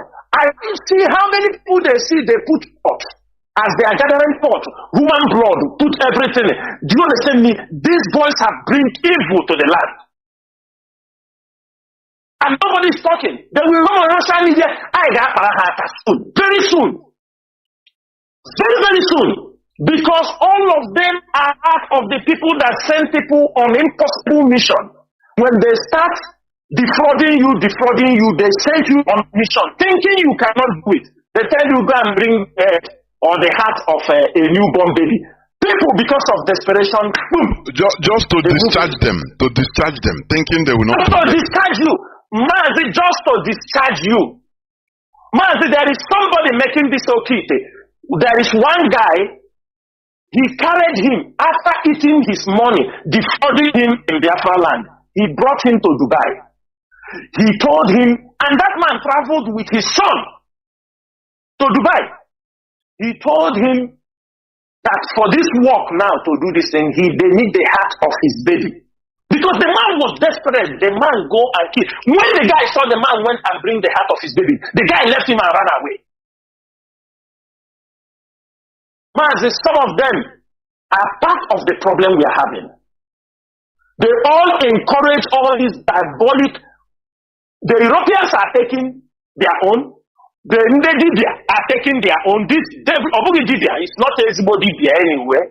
These guys, you see them talking all this. Have you ever seen any reasonable person that they talk about they are making okay? What are they doing? Most of the boys coming there are people engaging in kidnapping, in drug pushing businesses. Do you understand? These are the people going there. These are the people they are doing things for. People who are going kidnapping and robbery. And they encourage them. And people encourage them. And they tell me, when the white people see that these people are harvesting their organ, you are creating a business opportunity for foreigners to come in. These people, they kill their people. It's just like the slaves we are talking about. The people we are selling their people. So white man, come now, let them help you and trade more. That means there is market here. Our people have, it is only our place. I see people are proud to, they are catching them with human parts, catching them with human body, catching them with private parts of human beings, and nobody is doing anything. No death sentence, nothing. I think we are going to turn the Biafra ideology to become something like even the Islamic ideology, that if you do anything wrong, sometimes you talk against the life of what people we have lost. You talk against this thing. I'm telling you, we Mazi, blasphemy, forget to go blasphemy law. Blasphemy law. Blasphemy law, Mazi. We put fatwa on your head immediately, you go down. Because the rubbish in our land is too much. It's too much. And then all of them are walking freely. They are walking freely. All of them. Mazi, the people involved in this organ trafficking is mind-blowing. You will see one thief in the community before. He ran to Cameroon. Maybe Atroyoson or Kibe, Mononicha, from Akanapa. Then maybe where they pursue him for one thing, he ran, cross the Cotonou and cross. They call him, say, boy, come on. This one will go and introduce him. There is one of my brother, the guy, when he day home, he do something, park. They say, bring him. In your transport, he will come down. He come and follow them. That's why you see, all these boys, everybody that have not been doing anything around, all of them now are Okite. There's the one, and Okite. Encouraging rubbish in the society. You think people are not seeing this? You think the world are not seeing all those rubbish they are seeing? Yeah, people say, yeah. Oh, this is okay. There is business here. Mazi, this is the problem we are facing our society, and many people must rise up against those things. This is what many pastors taught them, and the pastors cannot be able to speak because most of them are involved in those things. Most of them build their churches with the blood of innocent people. Most of them build their homes with the blood of virgins. Most of them build. This is an ideology some of these devilish people have pushed down in our society before the coming of IPOB. And that is why everybody must rise up. The rate people are being killed in our land. That is why last time we came here and said, no more lynching of people. Blood of people being lynched for nothing. Never anything too much. People that are dying by innocent people. You kidnap a woman, and then after 3-4 days, people saw her, the body pieces into all the body organs disappearing. Nobody is asking questions. The village will go take a coffee, put him and put the legs. Say, oh, and that is the end of it. No investigation, nothing, nobody.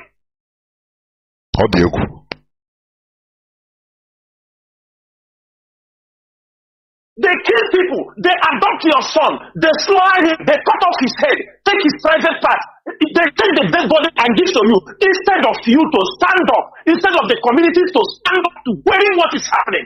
They buy this and say, and they want to celebrate you. People want to come and drink, and they make merriment when they are burying you. What kind of people are this? What kind of human beings are this?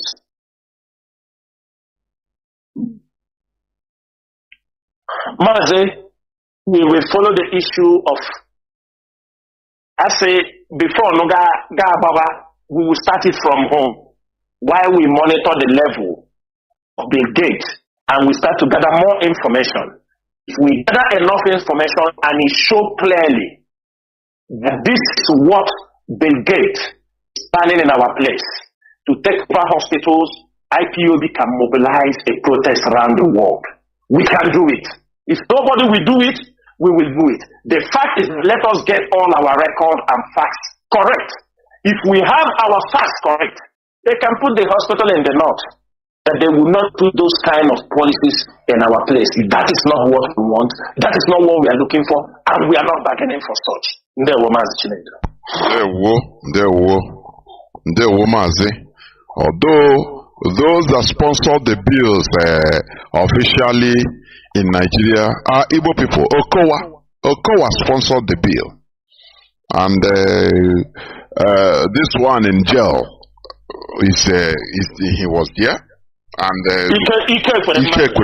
yes, and the other one, yes, what is the short engine, the former governor of Anambra State, minister of yes, Ngige. Ngige was there. You see that it is there Igbo people. So Mazi sometimes that is the miserable, honestly. Because it's our people, I don't know. But we must continue. We must continue. We must continue.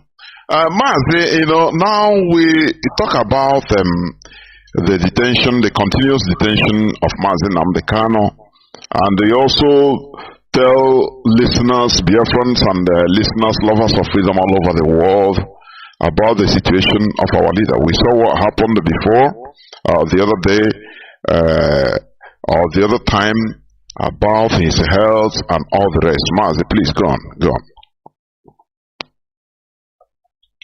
Mazi, thank you so much. On this particular issue, we are talking about the health of Mazi Nnamdi Kanu. We are talking about the continuous detention of Mazi Nnamdi Kanu.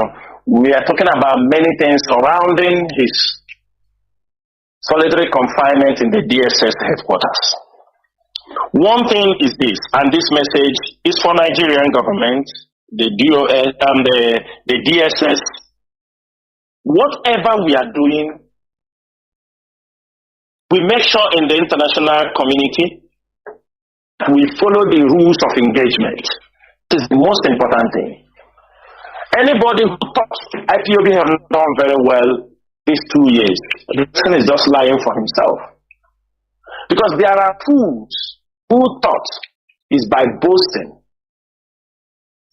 I will give you a secret how these enemies and infiltrators are doing things. And if in any way anybody says that what I'm saying is, let me tell you, people coming out to threaten the Nigerian government, threatening them by mouth, It is what they ask them to do. Because these are things they are collecting to say, you see, they are threatening us. You don't threaten a government. If you want to do something, you do it. Because your actions will be more clear than threatening them. Mazi, is for example, if you say now, if you don't release Mazi Nnamdi Kanu after 1 week, we will do this and do that and do that. If Nigerian government tells us, IPOB, if you don't stop this struggle in 5 days, 10 days, we will do this and do that. We will tell them, do your worst. Mazi, am I right or wrong? Am I saying the right thing or wrong? If Nigerian government, of course, you're right.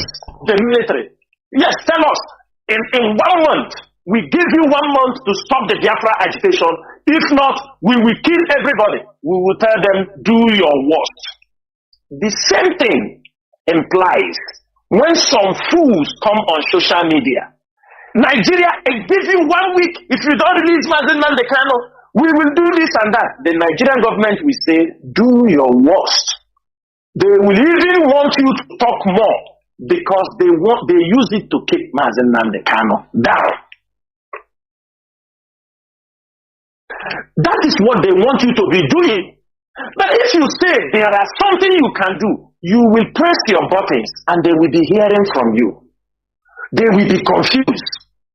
You will strategically do your work and the hit will be coming. Calls will be coming from everywhere. They will be calling, how do we do these things? You now table your situation, table your conditions.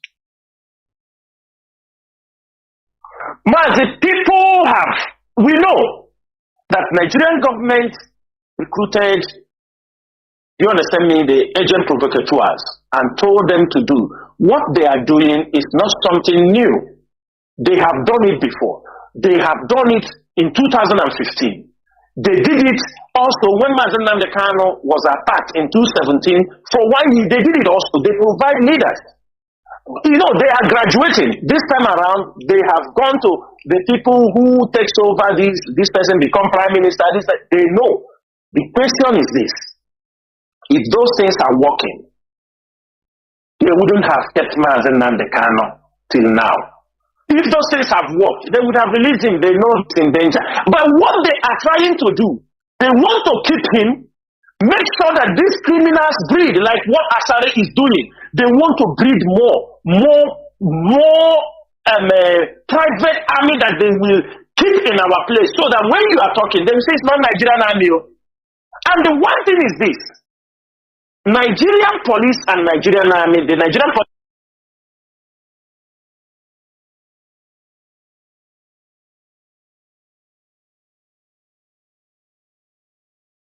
came the other day, they can't work with Asare. But the question is this: who is giving Asare and his boys all those police uniforms they are wearing? They are using military uniforms. You see them, are you people not the ones giving them those military uniforms?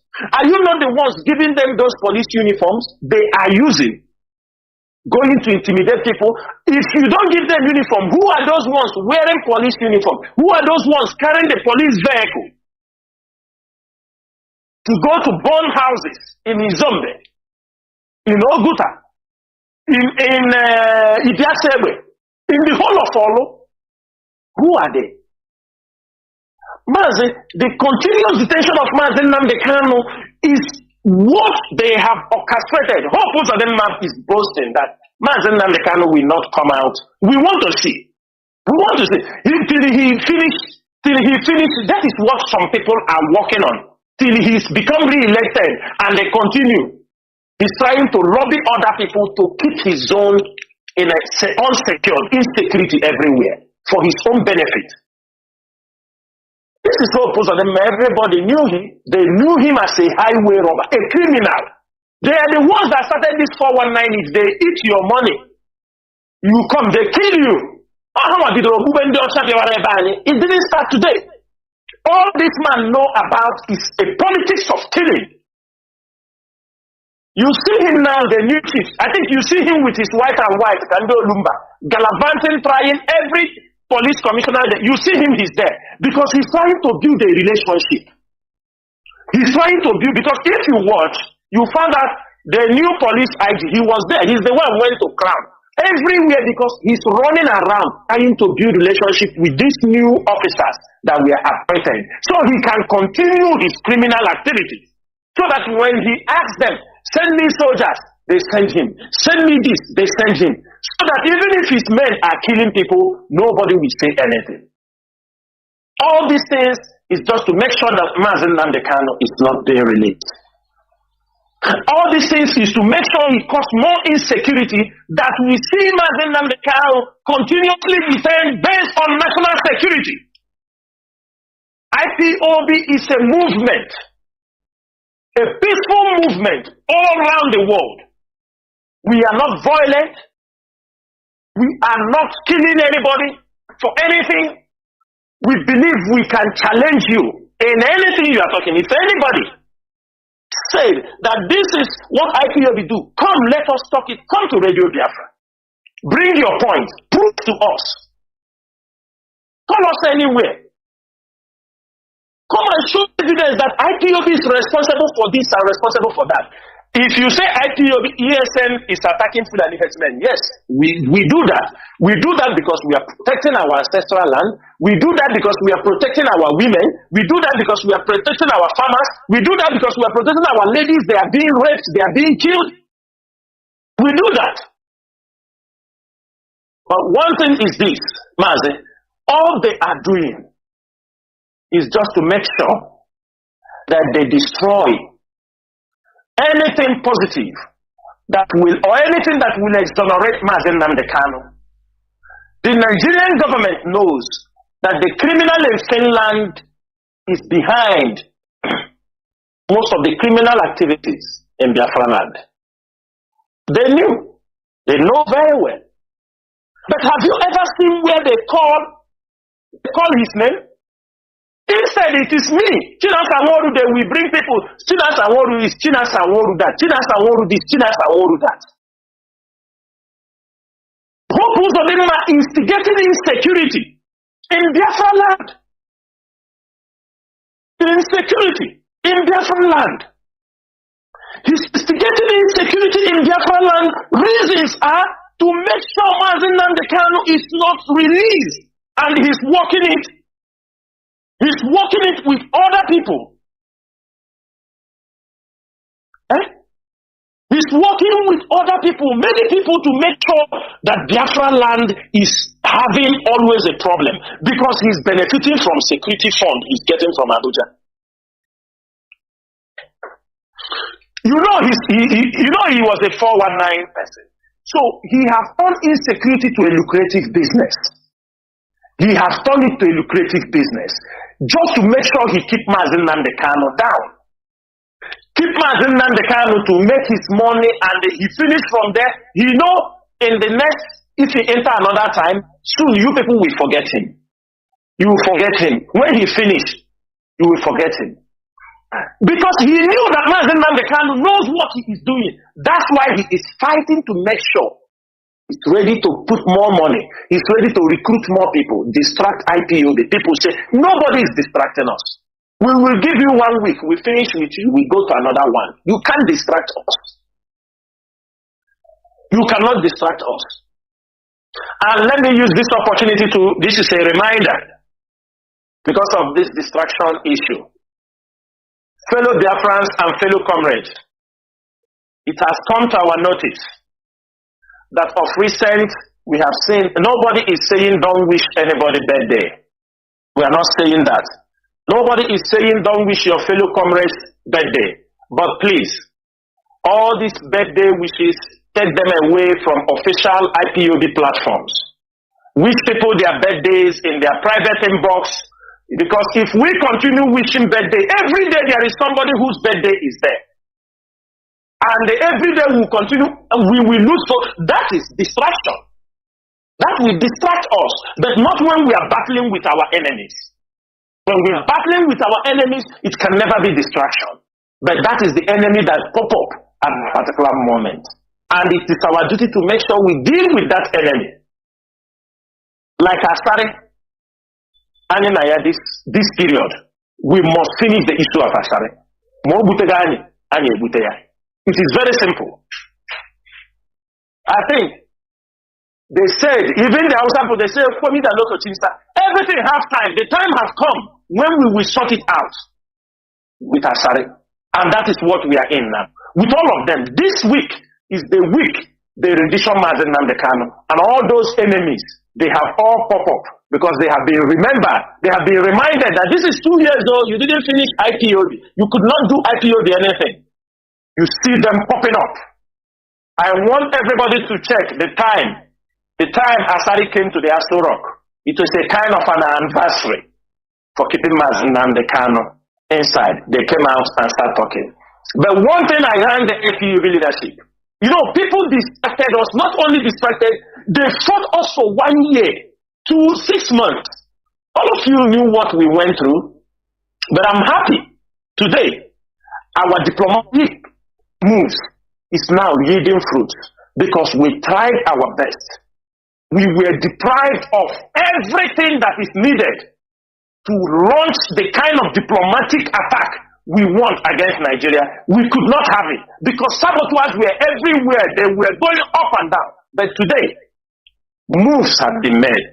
Nigeria have done their own. They have earned their money. They have shared the $670 million. It have gone. But we will use our own little words and we will secure results and they will see it by their eyes. People sometimes say people are talking, no. We must create that awareness. We must continue to create the awareness that people will see Nigeria as not, it doesn't work it. Only criminals will see Nigeria as, and that is it. And that is where we are heading to. Nigeria have never benefited any one of us. Nigeria is a tool used in killing us. And those benefiting, most of them are those who are partaking in their criminality in one way or the other. No common person, no ordinary, no average Igbo man, no average Ejo man, no average Ibibio man, no average person can tell you, this is what I have benefited for being in Nigeria. There is nobody. None. None. Nobody. If you have. Even when they come in your community and give one person scholarship, the person become an obstacle to the whole community. Just like Asari Dokubo. Ask him. What I think everybody knew what he said. If you have forgotten, let me read out what Asari, the reason why he's doing what he's doing for Tinubu, the reason why he is supporting everything that Tinubu is doing. Let me read it out for most of you so that if you have forgotten, that you don't come in a community or a town and they supported help one person, because of that person, everybody now must support. Asari said this thing on June 10, 2022. He said, when I was in prison, Tinubu was so kind to me. He paid my children's school fees. He gave me a house at VGC. He gave my wife a house at Oba. When Tinubu was taken to Code of Conduct for trial, I trekked miles. And when I entered the court, he came to embrace me after the court section. That Nigeria will miss a lot if they fail to vote Tinubu. That he has qualities to lift Nigeria. Just because of he gave him a house in VGC. Just because he buy his house. This is the reason, his personal interest. This is the reason they are all fighting to make sure Mazi Nnamdi Kanu is kept in detention. And all these things, I can tell them will definitely spell doom for Nigerian government. If Tinubu comes out to go the same way APC, we know. Sometimes there are things I used to educate people. When people come, they say, oh, Tinubu will be different. I tell them it's a lie. The party, he came under APC. APC have their policy. He will work under the APC policy. The only thing he can amend, as now he's the president, he can push them to amend. Parties, when you want to hear the actual information, forget what Nigeria is saying to the public. Forget what they are saying to the international community. You go down into the party that presented that person, you hear from them. You hear their mindset, their ideology of the party. Is the party friendly to your people? Is the party that people that support, is the party that is killing you people? When you go down to their party, you understand the mindset of the people in power. It's very, very important. Forget about what Tinubu is saying there. You go down to the party because the party has a policy. Certain things they want to do. Where this party hates you, for the fact you don't vote for APC, they don't see our region as friendly to APC. There is nothing you can do for these people to like you. Anybody in the APC is a hater of their own people. Check them. All of them, count all of them that are in that APC. Check who are in front line. Only some, after they have finished, they are make sure. That is how it has been. And I'm telling them, they can continue detaining Nnamdi Kanu. But by the time, the longer they keep Nnamdi Kanu, the faster the Biafra is coming. Because it will make us, every day we try to implement, we try to carry out new assignments, new strategies that will, we know Nigeria is already down. We know. Nigeria, Nigeria, he knows that when Nnamdi Kanu comes out tomorrow, all these criminals will disappear. They can no more be there. It's not because of Nnamdi Kanu. They can no more be there. Say because Nnamdi Kanu send us. Because all of them are using Nnamdi Kanus. Once we catch you. This, I'm also giving this message to the Nigerian military and police. Go to Colombia and know what happened in Colombia. When Colombia deceived the world, they deceived the government. I think one of the army generals came out of recent, he was begging for forgiveness. Because he deceived the government that he was fighting the drug law. For 10 years, they massacred the innocent. They take you, they say you are doing drugs, they kill. You are doing drugs, they kill. They kill thousands of their own citizens. They were not fighting the drug law. They were only killing innocent people, giving impression to the society, giving impression to people that they are fighting for drug war. At the end of the day, I think they slaughtered over 78,000 or 80,000 of their own people. And he came out of recent apologizing. That is what is happening in the Nigerian security agencies. In the pretense that they are fighting IPOB. They are massacring innocent people, but IPOB remains. They continue to massacre even people that believe in their Nigeria. They continue to massacre people. They bring people that hate you, bring from a Joe axis, bring them from Yoruba, because not every Yoruba, they pick those ones that they know, they hate you. They told them, let's take the war to the evils because of Nnamdi Kanu. They come in massacring innocent people, even people that doesn't believe in the struggle. There are people that will only say, nah, why are you killing these people now? They didn't do anything. Even though I don't believe in Biafra struggle, they told you you are one of them. You are IPOB. They kill you. The Nigerian security agencies, they have killed many people that are not IPOB members. And the number they have killed, that the IPOB members they have killed. The number they have killed non-IPOB members, as number the IPOB members they have killed. Out of the hate. Because they want to implicate Nnamdi Kanu. The 2,000 copies of evidence DSS have is not enough to persecute him. So now they're moving to cause a national security. That is the only way they can use to root him down. Mazi Chinedu, I will stop here. But our people should know, and Nigerian government should know, that the continuous detention of Mazi Nnamdi Kanu will definitely spell doom against them in the international community, both local. It will deepen the division in Biafra land and in Nigeria. It will deepen the division between the religious bodies. It will deepen the division among businesses. It will. Definitely it will. Just to implicate Nnamdi Kanu, just to do. We have people today, whom some of them, hopeful of them, asked to take some IPOB members, some fools, to send them to Lagos to go to fight. So that they will be caught. Some of them ate the money. They sent them, they intentionally recruited them during the election. Tell them they are killing Igbo people in Lagos. We have said it. We are not going to Lagos to fight for anybody. If you want, you come back home. They come and pay some of them, some 500,000. They take some stupid IPOB people who say they don't know where they belong to Lagos. They didn't know it was a trap. They were lucky. They were not caught. Because the plan was when they come there, they will catch them.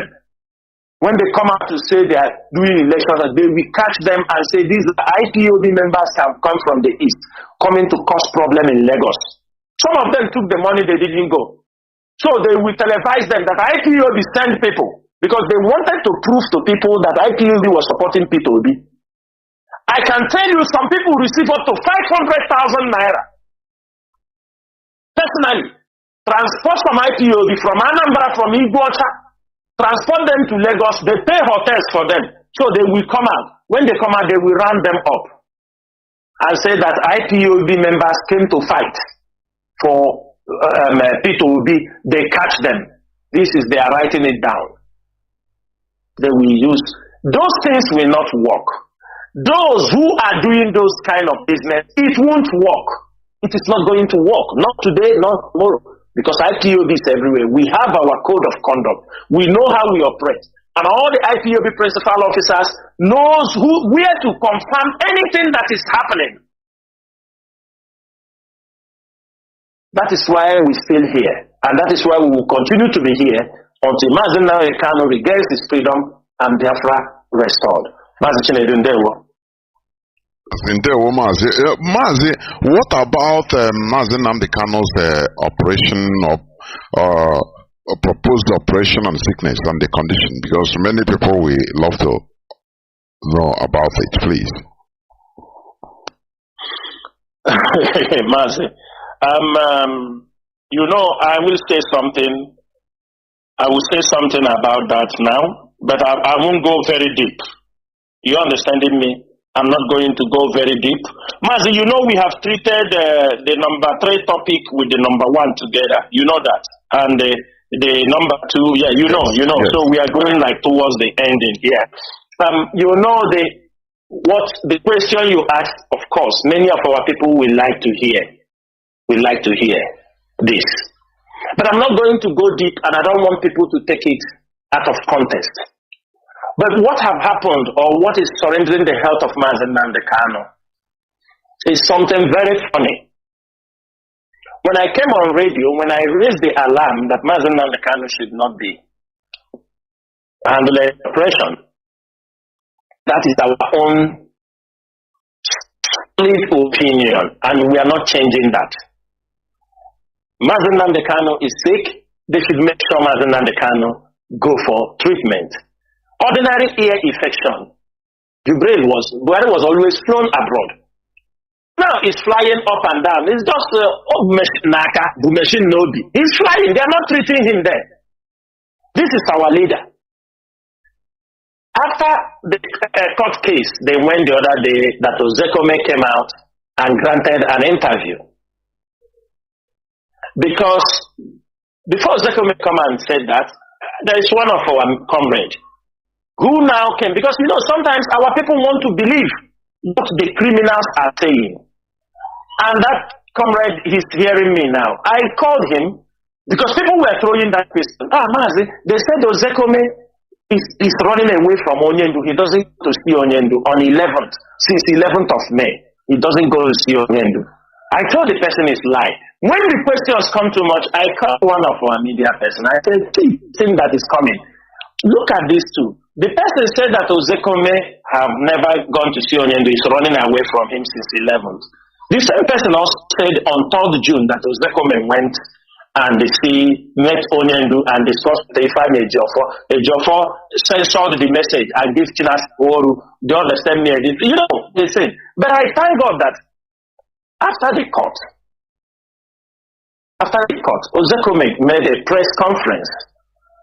Whatever Ozekome said, I think that was what I have already told our people. How the case, the issue of the health of Onyendu, does that even send any message? What I said, did it contradict from what Ozekome said? No. I said that Ozekome, when they invited Ozekome, Onyendu went for the operation.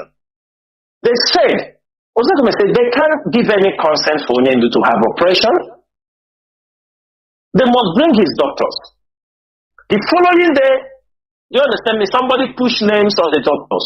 Now, our problem is let's follow things the right way so that it doesn't. I'm not bringing Dr. Fonyendu. Chinedu is not bringing Dr. Fonyendu. Osekome is not bringing Dr. Fonyendu. But what we are saying is that everything must be clear. Because I will put a question in the mind of Biafrans this night so that people go back and think also. Now, after Osekome finished that press conference, the DSS wrote to Osekome, told him, okay, let the doctors come. They wrote to him, said, okay, bring the doctors. Osekome now move on to tell Ejiofor, okay, they said bring the doctors. Ejiofor has to communicate the people that are responsible that brought, okay, bring these doctors now, we are waiting. On Wednesday, there was an appointment, 11 a.m. They never showed up. They didn't bring the doctors again. On Thursday, they rebooked another appointment with Onyendu. They told them, bring the doctors. As long as I know, by 12 in the afternoon, when I spoke with Ejiofor, he said he's rushing down to the DSS because the doctors are expected to be there by 1 p.m. That was on Thursday. And on the same Thursday also, they refused to bring the doctors. And they have been contacted. They want to make it a problem. They start talking. They don't want to bring the doctors again. And the question is this. We expected Thursday, they didn't bring the doctor. Wednesday, they failed to bring them. Thursday, they failed to bring them. Friday, they failed. Saturday, have gone. We don't know what is their plan. Have you seen till today now? They don't want to bring the doctors again. The doctors you are talking, we want things to go in the right way. So that anything that happened to Mazi Nnamdi Kanu, we will have something in our hand. The people must be around. He is inside the DSS dungeon. This is not something you are doing it as if this is a leader of over 75 million people. The question is this. If your Mazi Chinedu, let me ask you something. If I get a doctor, they say a doctor will come to see Onyendu. You tell me, Mazi, no, it's supposed to go the right way. Let the doctors go through the lawyers.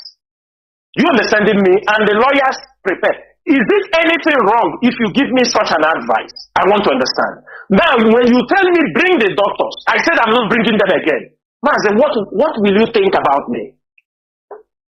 What will you think about me? No, it's just like you want to sabotage everything. What will you think about me?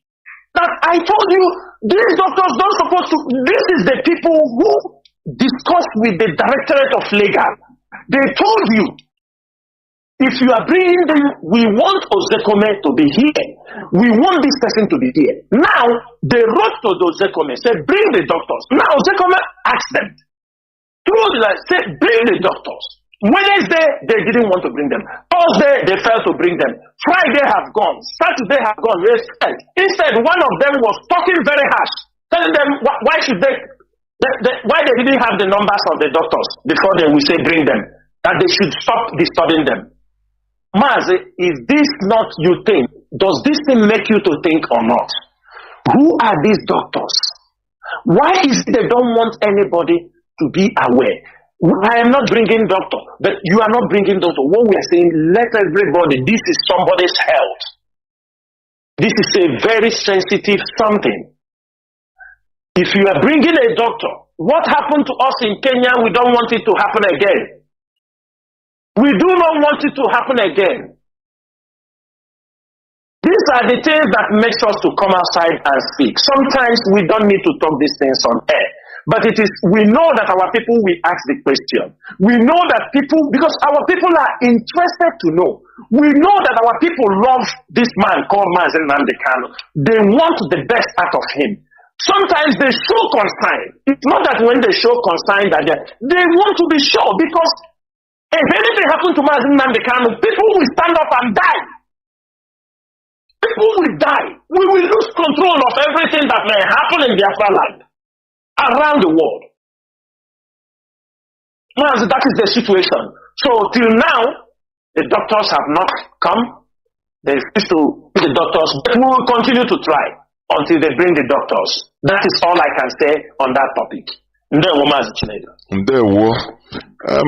Mazi, what is going on? Sometimes you marvel, although as you used to say, it is not something that is abnormal to a struggle of this magnitude. But you know, we have not engaged in this type of thing before. That is why it baffles most of us, honestly, because politicizing something as important as this, I don't understand what they mean by that. So I think, Mazi, we have treated number 3, but if you want to also say something about it, I mean the number 3 question, the number 3 issue, and continue to making announcements if you have any, so that we can go on to closing the program. Mazi, please go on. Mazi, I will take this, dear friends and lovers of freedom, take this as my summary for this program. Every IPOB member should understand that we are in a very difficult stage, and this is expected when you are fighting for freedom. Many people fought. Sometimes I know people learn from other mistakes, but what makes you more original and genuine is when you imply your own sense of understanding in your judgment, in anything you're doing. You know, it's good people to give us reference, what happened here, yes. But our people, the way we reason, our ideology, who we are, is totally different from other people. I want our people to understand that we are Biafrans. We are Igbo Biafrans. We are Ibibio Biafrans. We are Ijo Biafrans. There is nobody that will take away this identity from us. And our identity scares the enemy. It scares our neighbors. Who we are scares even our far. That's why most of them, they connived for their own economic interest to make sure they put us down. We want every Biafran to understand that IPOB mission and the mission of Mazi Nnamdi Kanu is not only just to restore Biafra, it's also for us to understand our lost identity, who we are, why we are being treated in this way. I am very, very happy that at the end of this election, nobody is saying IPOB did this, IPOB did that. That's a very great job IPOB has done. It's not the way IPOB fought today. There are politicians who have entered power today who would have done more than Hope was on them. But everybody knew that we make sure that Biafra land was at peace, for everybody to exercise his right. And they have regretted. Many of them have regretted what they have done. They have regretted. Some of them have understood that, because Biafra is not a one-day something. Even if we get Biafra today, we still have fight. We still have things to sort out. Because Biafra is not a one-day something. Even if we get Biafra today, we still have fight. We still have things to sort out.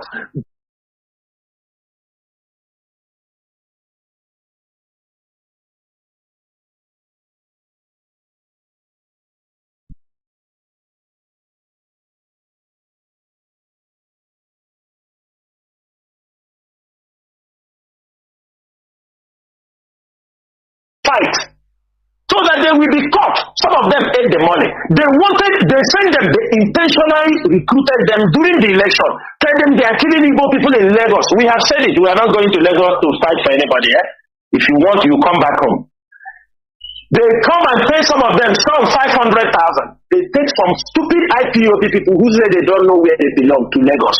They didn't know it was a trap. They were lucky. They were not caught, because the plan was when they come there, we catch them. When they come out to say,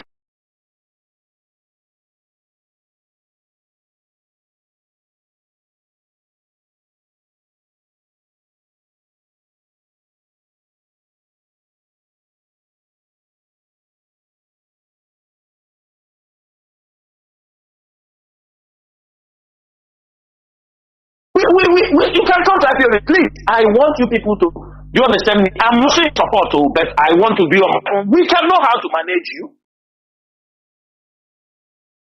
But it's not when you come out, you talk, because you don't know what IPOB is doing. You are not in touch with what is happening internationally. You are not in touch what is happening in the Aso Rock about you. You are not in touch. You are based on hearsay. People have used the IPOB, used the Biafra struggle, and become content creators.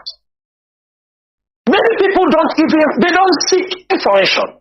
They only imaginary fictions. They come on social, how they think it will be, how they feel this is how it will be.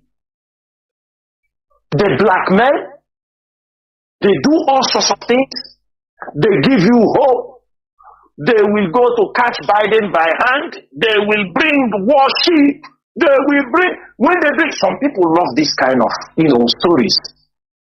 They will bring fighter jets. They will, it's easy, talk it cheap. No strategy, nothing. I want Biafrans to become more critical in their reasoning. I want us to be more critical. There is a work for all of you. It is still, evangelism is not only when you are going or waiting for IPOB leadership to come on radio to talk. Whatever you learn here, you can transform this information to people in the market. Have a debate, make an understanding, educate people. It is your work. Educate them the importance. Because some of our people don't know. They claim to know, but they don't know. So I urge every IPOB member that it is unfortunate that we found ourselves in this state, but this is not expected when you are fighting for freedom. If not that IPOB is very strategic, by now, we have done unimaginable things in the hands in the good Nnamdi Kanu in detention. I used to tell people these things. Anytime they capture a leader of a movement, if you are not careful, if that leader is killed, that movement hardly survives. Or when they have the leader in their custody, in most cases, that movement don't survive. But IPOB have been exceptional. For 2 years, we have contained the excesses of the Nigerian government, the Nigerian DSS, Nigerian provocateurs, their fifth columnists, and the Nigerian army, and the Nigerian intelligence director of intelligence. We have managed to curtail their excesses, their propaganda, their blackmail. We have managed, and today we have defeated them. All the money spent is all in vain. All the effort they have done from Nnamdi Kanu, his voice to be heard. The world is hearing his voice. Everything they are doing in our land, let me make it very clear. They are doing it to make sure that the Nigerian government will hold Mazi Nnamdi Kanu based on national security. And let me tell you, go to the Supreme Court. If you allow them to hold these things, the national security of a country will supersede everything judgment you are bringing on the table. That's why we must make sure for the world to understand, for the judges to understand that all these criminals, all these crimes being committed have nothing to do with IPOB. It is better they go and face the criminals. It is better they go and face all these people causing insecurity. Hold Uzodinma responsible for the insecurity in the state. Hold him responsible for many crimes he has committed with Asari Dokubo and his gang. Let me tell you, all those people you see wearing Nigerian special forces, Nigerian badge, special forces in Biafra land, these are the people recruited by Asari Dokubo. They call themselves special forces. These are the people recruited by this guy. And our people must be on alert. Sometimes now they are wearing red and black. So that people may think it is IPOB that came to carry some people. That is what also they are doing. We must be very vigilant in Biafra land. We must be very, very vigilant. Everybody, you must be your brother's keeper. Know where your brother is going. Inform people where you move, because presently there is a movement of the Fulani down Enugu in military uniforms. Kidnapping is going in very high level, and they are coming in numbers. They are trying to engage us from all fronts. They are trying to make sure that Biafra land cannot be peaceful, because we are calling our people to return back. As they are dealing with them in Lagos, in other places, they know that if our place is peaceful, our people will return back home. But they don't want our people to return. They want let our people be on their knees. When they are destroying their properties, their business, as they are destroying, some of them are not coming home. Some of them are looking for another place. If you ask them, you say that Southeast is not peaceful. Where will they come? That is the stupidity. That is what they want them to do. We will continue. It is not a journey. It is not an assignment. It is not something you can do. It is not magic. It is conviction. And I want everybody to be part. Every IPOB member must be part of this gospel. To make sure that we restore Biafra, our place must be at peace. The battle is with the foreigners. Our battle is not internal. Yes, we have saboteurs inside. But the battle for the restoration of Biafra, we need to cut off the hands of the foreign agents who are sucking and feeding from Biafra land. We need to attack their foreign policies that nurture all the things that they are doing against Biafrans in Nigeria. That is what we have to do. It is not our people that are at home. It is not the woman in the village. It is not the woman going to farm to find something to eat. She or he is not your problem. If you are a politician, we will come against you if you are part of those making sure our people are being adopted or being killed or being in prison. We will come against you. We owe no apology. If you are a governor, we will confront you. If you are a senator, we will confront you. Whoever you are, you are a security agent, we will confront you. But we won't touch anybody who have never come against IPOB. We won't confront anybody who have never in one way tried to kill our own people. Or there are rumors. I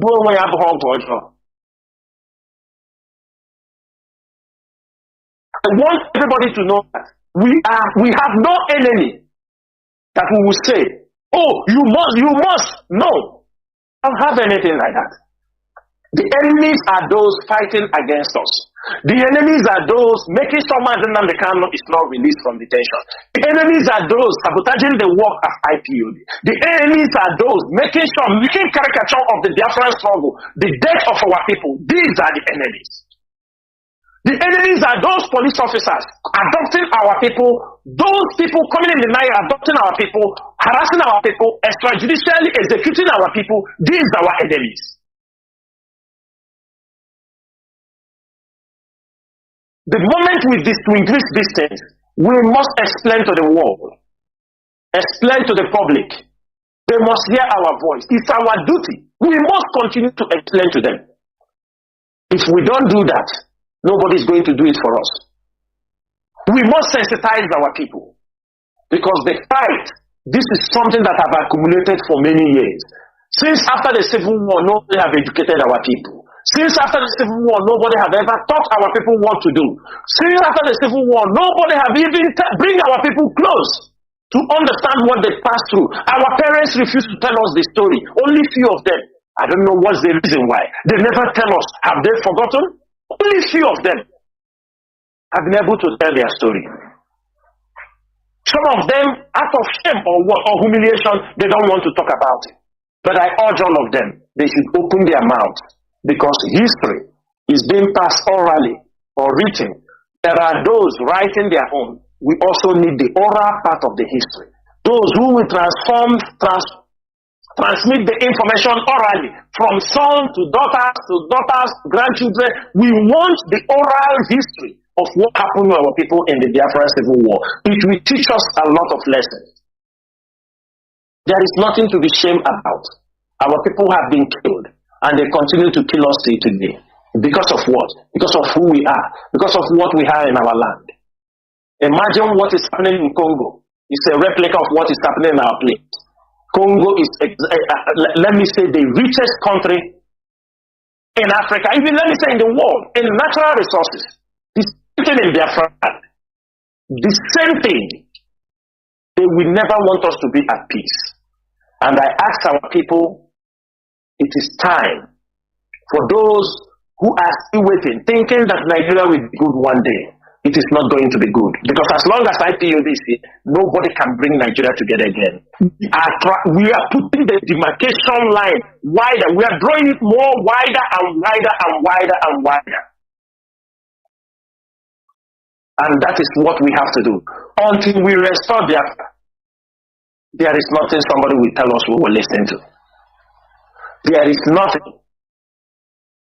And for this reason, all lovers of freedom, Biafrans, today there is no announcement apart from these few things I have said, and I'm calling every one of you. I know some of you did not, your radio is still not working. As I promised last time, we have a little bit delay, but by this week, many places will spring up. The transmitters are already there, and the people who have not been listening to Radio Biafra, we are coming. I said it last time, Radio Biafra, we will make sure every part of Biafra land we have Radio Biafra, irrespective of people who have sabotaged us. There are places that they have sabotaged Radio Biafra, sabotaged not once, not twice. We are not going to, because of your sins, because there are still people that need that message. We are still coming there. We will make sure Radio Biafra speaks in every location. And I can promise you, since the transmitters are down, the technicians are on duty, and they will make sure that everywhere we speak. I will stop here, Mazi Chinedu, but once again, Biafrans and all the lovers of freedom, bless every one of you. Once again, my name is Mazi Chinedu. Chinedu served the indigenous people of Biafra as a member of the Directorate of State, as in Kachifo Nomu Chineke. There were Mazi. Thank you very much for the exposition, and we must continue, Biafrans and lovers of freedom. You've had it all. We continue, we go nowhere. We must continue being consistently consistent in what we are doing. We are not doing it because it is easy. We are not doing it because it is very simple. As Mazi Chinedu said, we are not content creators, whereby we come to make people happy and people say, nah, no. We must continue being objective, focused, and consistent. And we will get there. Thank you for listening. From me, Mazi Jonathan Chinedu, together with Mazi Chinedu, it is simply good evening.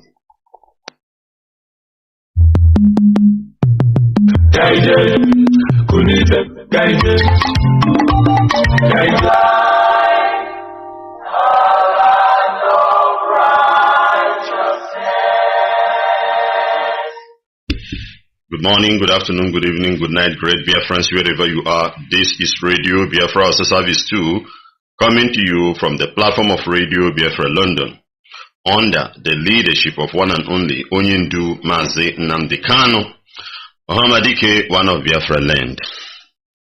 Mazi Nnamdi Kanu is the only incorruptible leader of the indigenous people of Biafra. He's the director of Radio Biafra and her television, the commander of the armies of Biafra and the greatest man living on this planet Earth. And this broadcast is coming to you from me, a servant of the Most High, a servant of the indigenous people of Biafra, the firstborn of Mazi Nnamdi Kanu, and a proud disciple of our leader in the person of Chineke. Once again, I say good morning, good afternoon, good evening, good night, great Biafrans, friends of Biafrans. Even the enemies of Biafrans, you are highly welcome.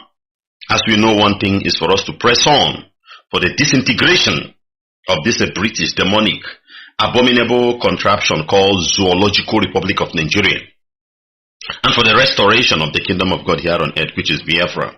Our land is longitude 0, latitude 0, the center of the universe. We are the original children of God.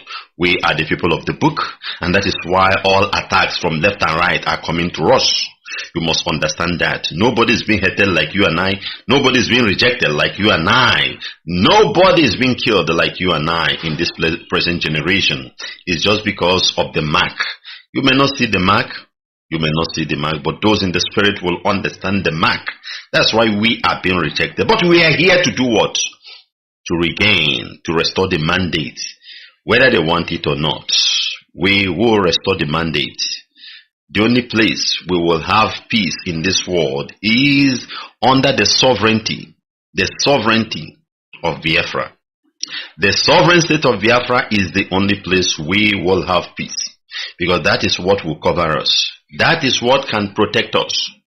When Elohim sent his people out of Egypt, he makes sure that they own a particular land, that they will be governed by themselves, so that you won't say these people make this policy against us or this, that. We will be the one that will design, write our constitution by ourselves, implement it by ourselves, punish and praise ourselves whenever it happens. If we do good, we praise ourselves. If we do bad, we punish ourselves. That is the only time you will see us will be free. And the glory of God will be shining like the sparkling stars you see on the cloud in the night upon us from year to year. And people will admire to be like us. The whole world will admire to be like we Biafrans. I tell you the gospel truth. Your children that will be on earth then, the whole world will be admiring to be like them. Then you will see changes in the continent of Africa. Other African countries who have been struggling to get the light, they will now see the light. They will come to land of Biafra. They will learn one or two things. They will return back to their land and put it, and you see the changes. Then that is the awakening of Africa. It will only come from Biafra. No any other place. No any other place. It's quite unfortunate that it's very difficult for people to understand this. Because if other African countries, other brothers and sisters we are talking about can understand, they would have helped us right now. Forget about any other thing they are doing. Put every necessary effort for Biafra to be restored. But it's not like that, because it's very difficult, it's very hard for you to understand it. Even some of us that are pushing the struggle, some of us have not really got this revelation, download it and understand it, to see it. So that is why you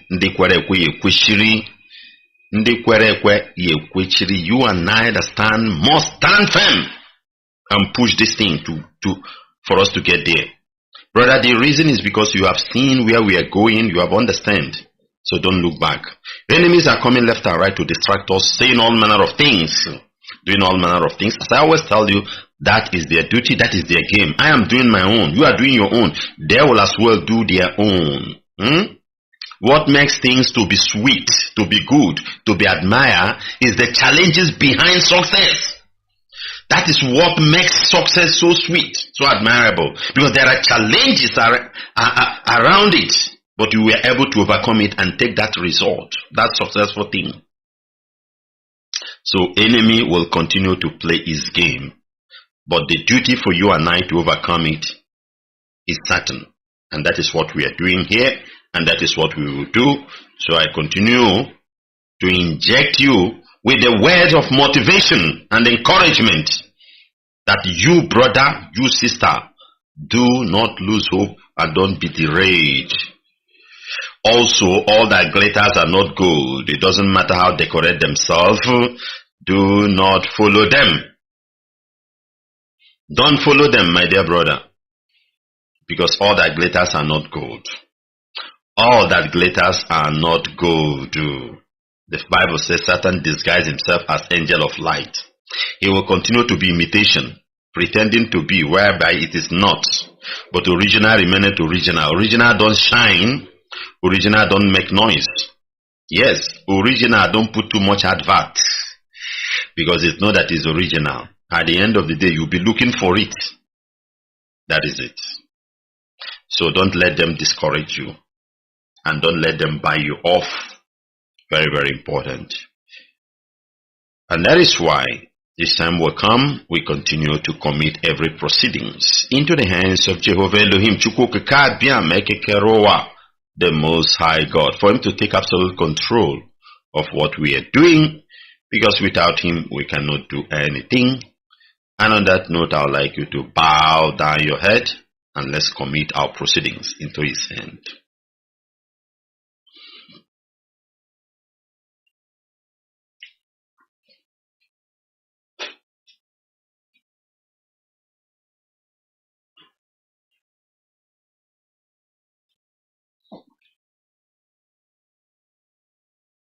The righteous King of glory, ancient of ancient, you are the beginning, you are the end, you are the Alpha, you are the Omega, you are the Jehovah Nissi, Jehovah Jireh. We give you praise, Lord. We worship you, Abba Father. We adore thee, we glorify your name. Take glory, Almighty God. Take glory, Jehovah Nissi. Take glory, Jehovah Jireh. Lord God Jehovah, we your children have come before you once again. O Lord God Jehovah, will continue to call upon thy holy name. We continue to ask you for intervention. Oh Lord, we continue to give you praise. We continue to worship, to adore thee, to glorify your name. We cry unto thee. We bring our petition before thee, O Lord, because there is none like thee. Father, we worship you, we adore thee. We bless your holy name because you are Jehovah. You are Elohim, you are Adonai, you are Chukwu Okikabia Mekekerowa, the Most High God. You are the God of Abraham, Isaac, and Jacob, the God of Mazi, Nnamdi, Kanu, the God of our ancestors. We bless your holy name at this moment. Daddy, we give you praise. We worship you. We roll on the floor, Lord God Jehovah, to give you praise at all times. We say, hallowed be thy name, O Lord. Hallowed be thy name, Abba Father. Hallowed be thy name, Ancient of Ancient. Blessed be your holy name, O Lord God Jehovah. May you arise, O Lord, and take the glory, O Lord. Arise in the midst of your people and accept your praises. Jehovah Nissi, the Bible says you inhabited in the praises of thy people. May you arise, O Lord, at this moment. Accept these praises to the glory of your name. Because we, your children, O Lord God Jehovah, will never bow down to stone, to wood, to idol of any kind. We will never bow down to them, O Lord God Jehovah. We will never worship them. Neither shall we worship demons in the modern ways or ancient way. Nor shall we give your praises to human beings. Never, O Lord God Jehovah. Only you shall we praise. Neither shall we worship the dead, the spirit of the dead. Neither shall we. Only you, Ekekerowa, shall we glorify all the days of our life. We say, therefore, accept these praises to the glory of your name. Take glory, Almighty God. Take glory, Jehovah Nissi. Take glory, Ekekerowa. Be thou exalted, Lord. Father, in your presence there is fullness of joy. In your presence, anointing breaks the yoke. In your presence, O Lord God Jehovah, Abba, Father Jehovah, Ancient of Ancient, there is liberation. There is liberation, Lord, in your presence. Anointing breaks every yoke. There is deliverance. There are prayer answered. Everything is possible in your presence. And we thank you, Lord God Jehovah, for opening the heaven, for your presence to be seen, for your power to be made manifest, O Lord, at this moment. We say, hallowed be thy name. Agent of ancient, we lift your servant, our leader at this moment, O Lord. We continue to pray for your mercy, for your intervention, for your power, for your healing hand, O Lord, upon him, for your deliverance, O Lord. Father, that finally you bring him out of the solitary confinement. Jehovah Nissi, you will hand him over the flag of Biafra, O Lord. Biafra will be restored, O Lord. Abba, Father Jehovah, because this is an agreement you made with him, O Lord, even before he was conceived in the mother's womb. This is an agreement you have made with him, Jehovah Jireh, Abba Father Jehovah, Ancient of Ancient, that it will come to pass, O Lord, that our leader will walk out, that Biafra will be restored, that your name will be glorified, because you will ashame the devil, you will ashame the enemy, every agent of the wickedness, every agent of the wickedness of the wicked of any kind, you will ashame them, O Lord God Jehovah. My Lord and my God, Abba Father Jehovah, you will ashame them with their evil plan. Whatever they have in hand, O Lord, whatever they have at stock, O Lord God Jehovah, against your servant, you will ashame them, O Lord, as you bring your servant out of that place, O Lord, as you restore Biafra to the glory of your name. Lord, we believe you.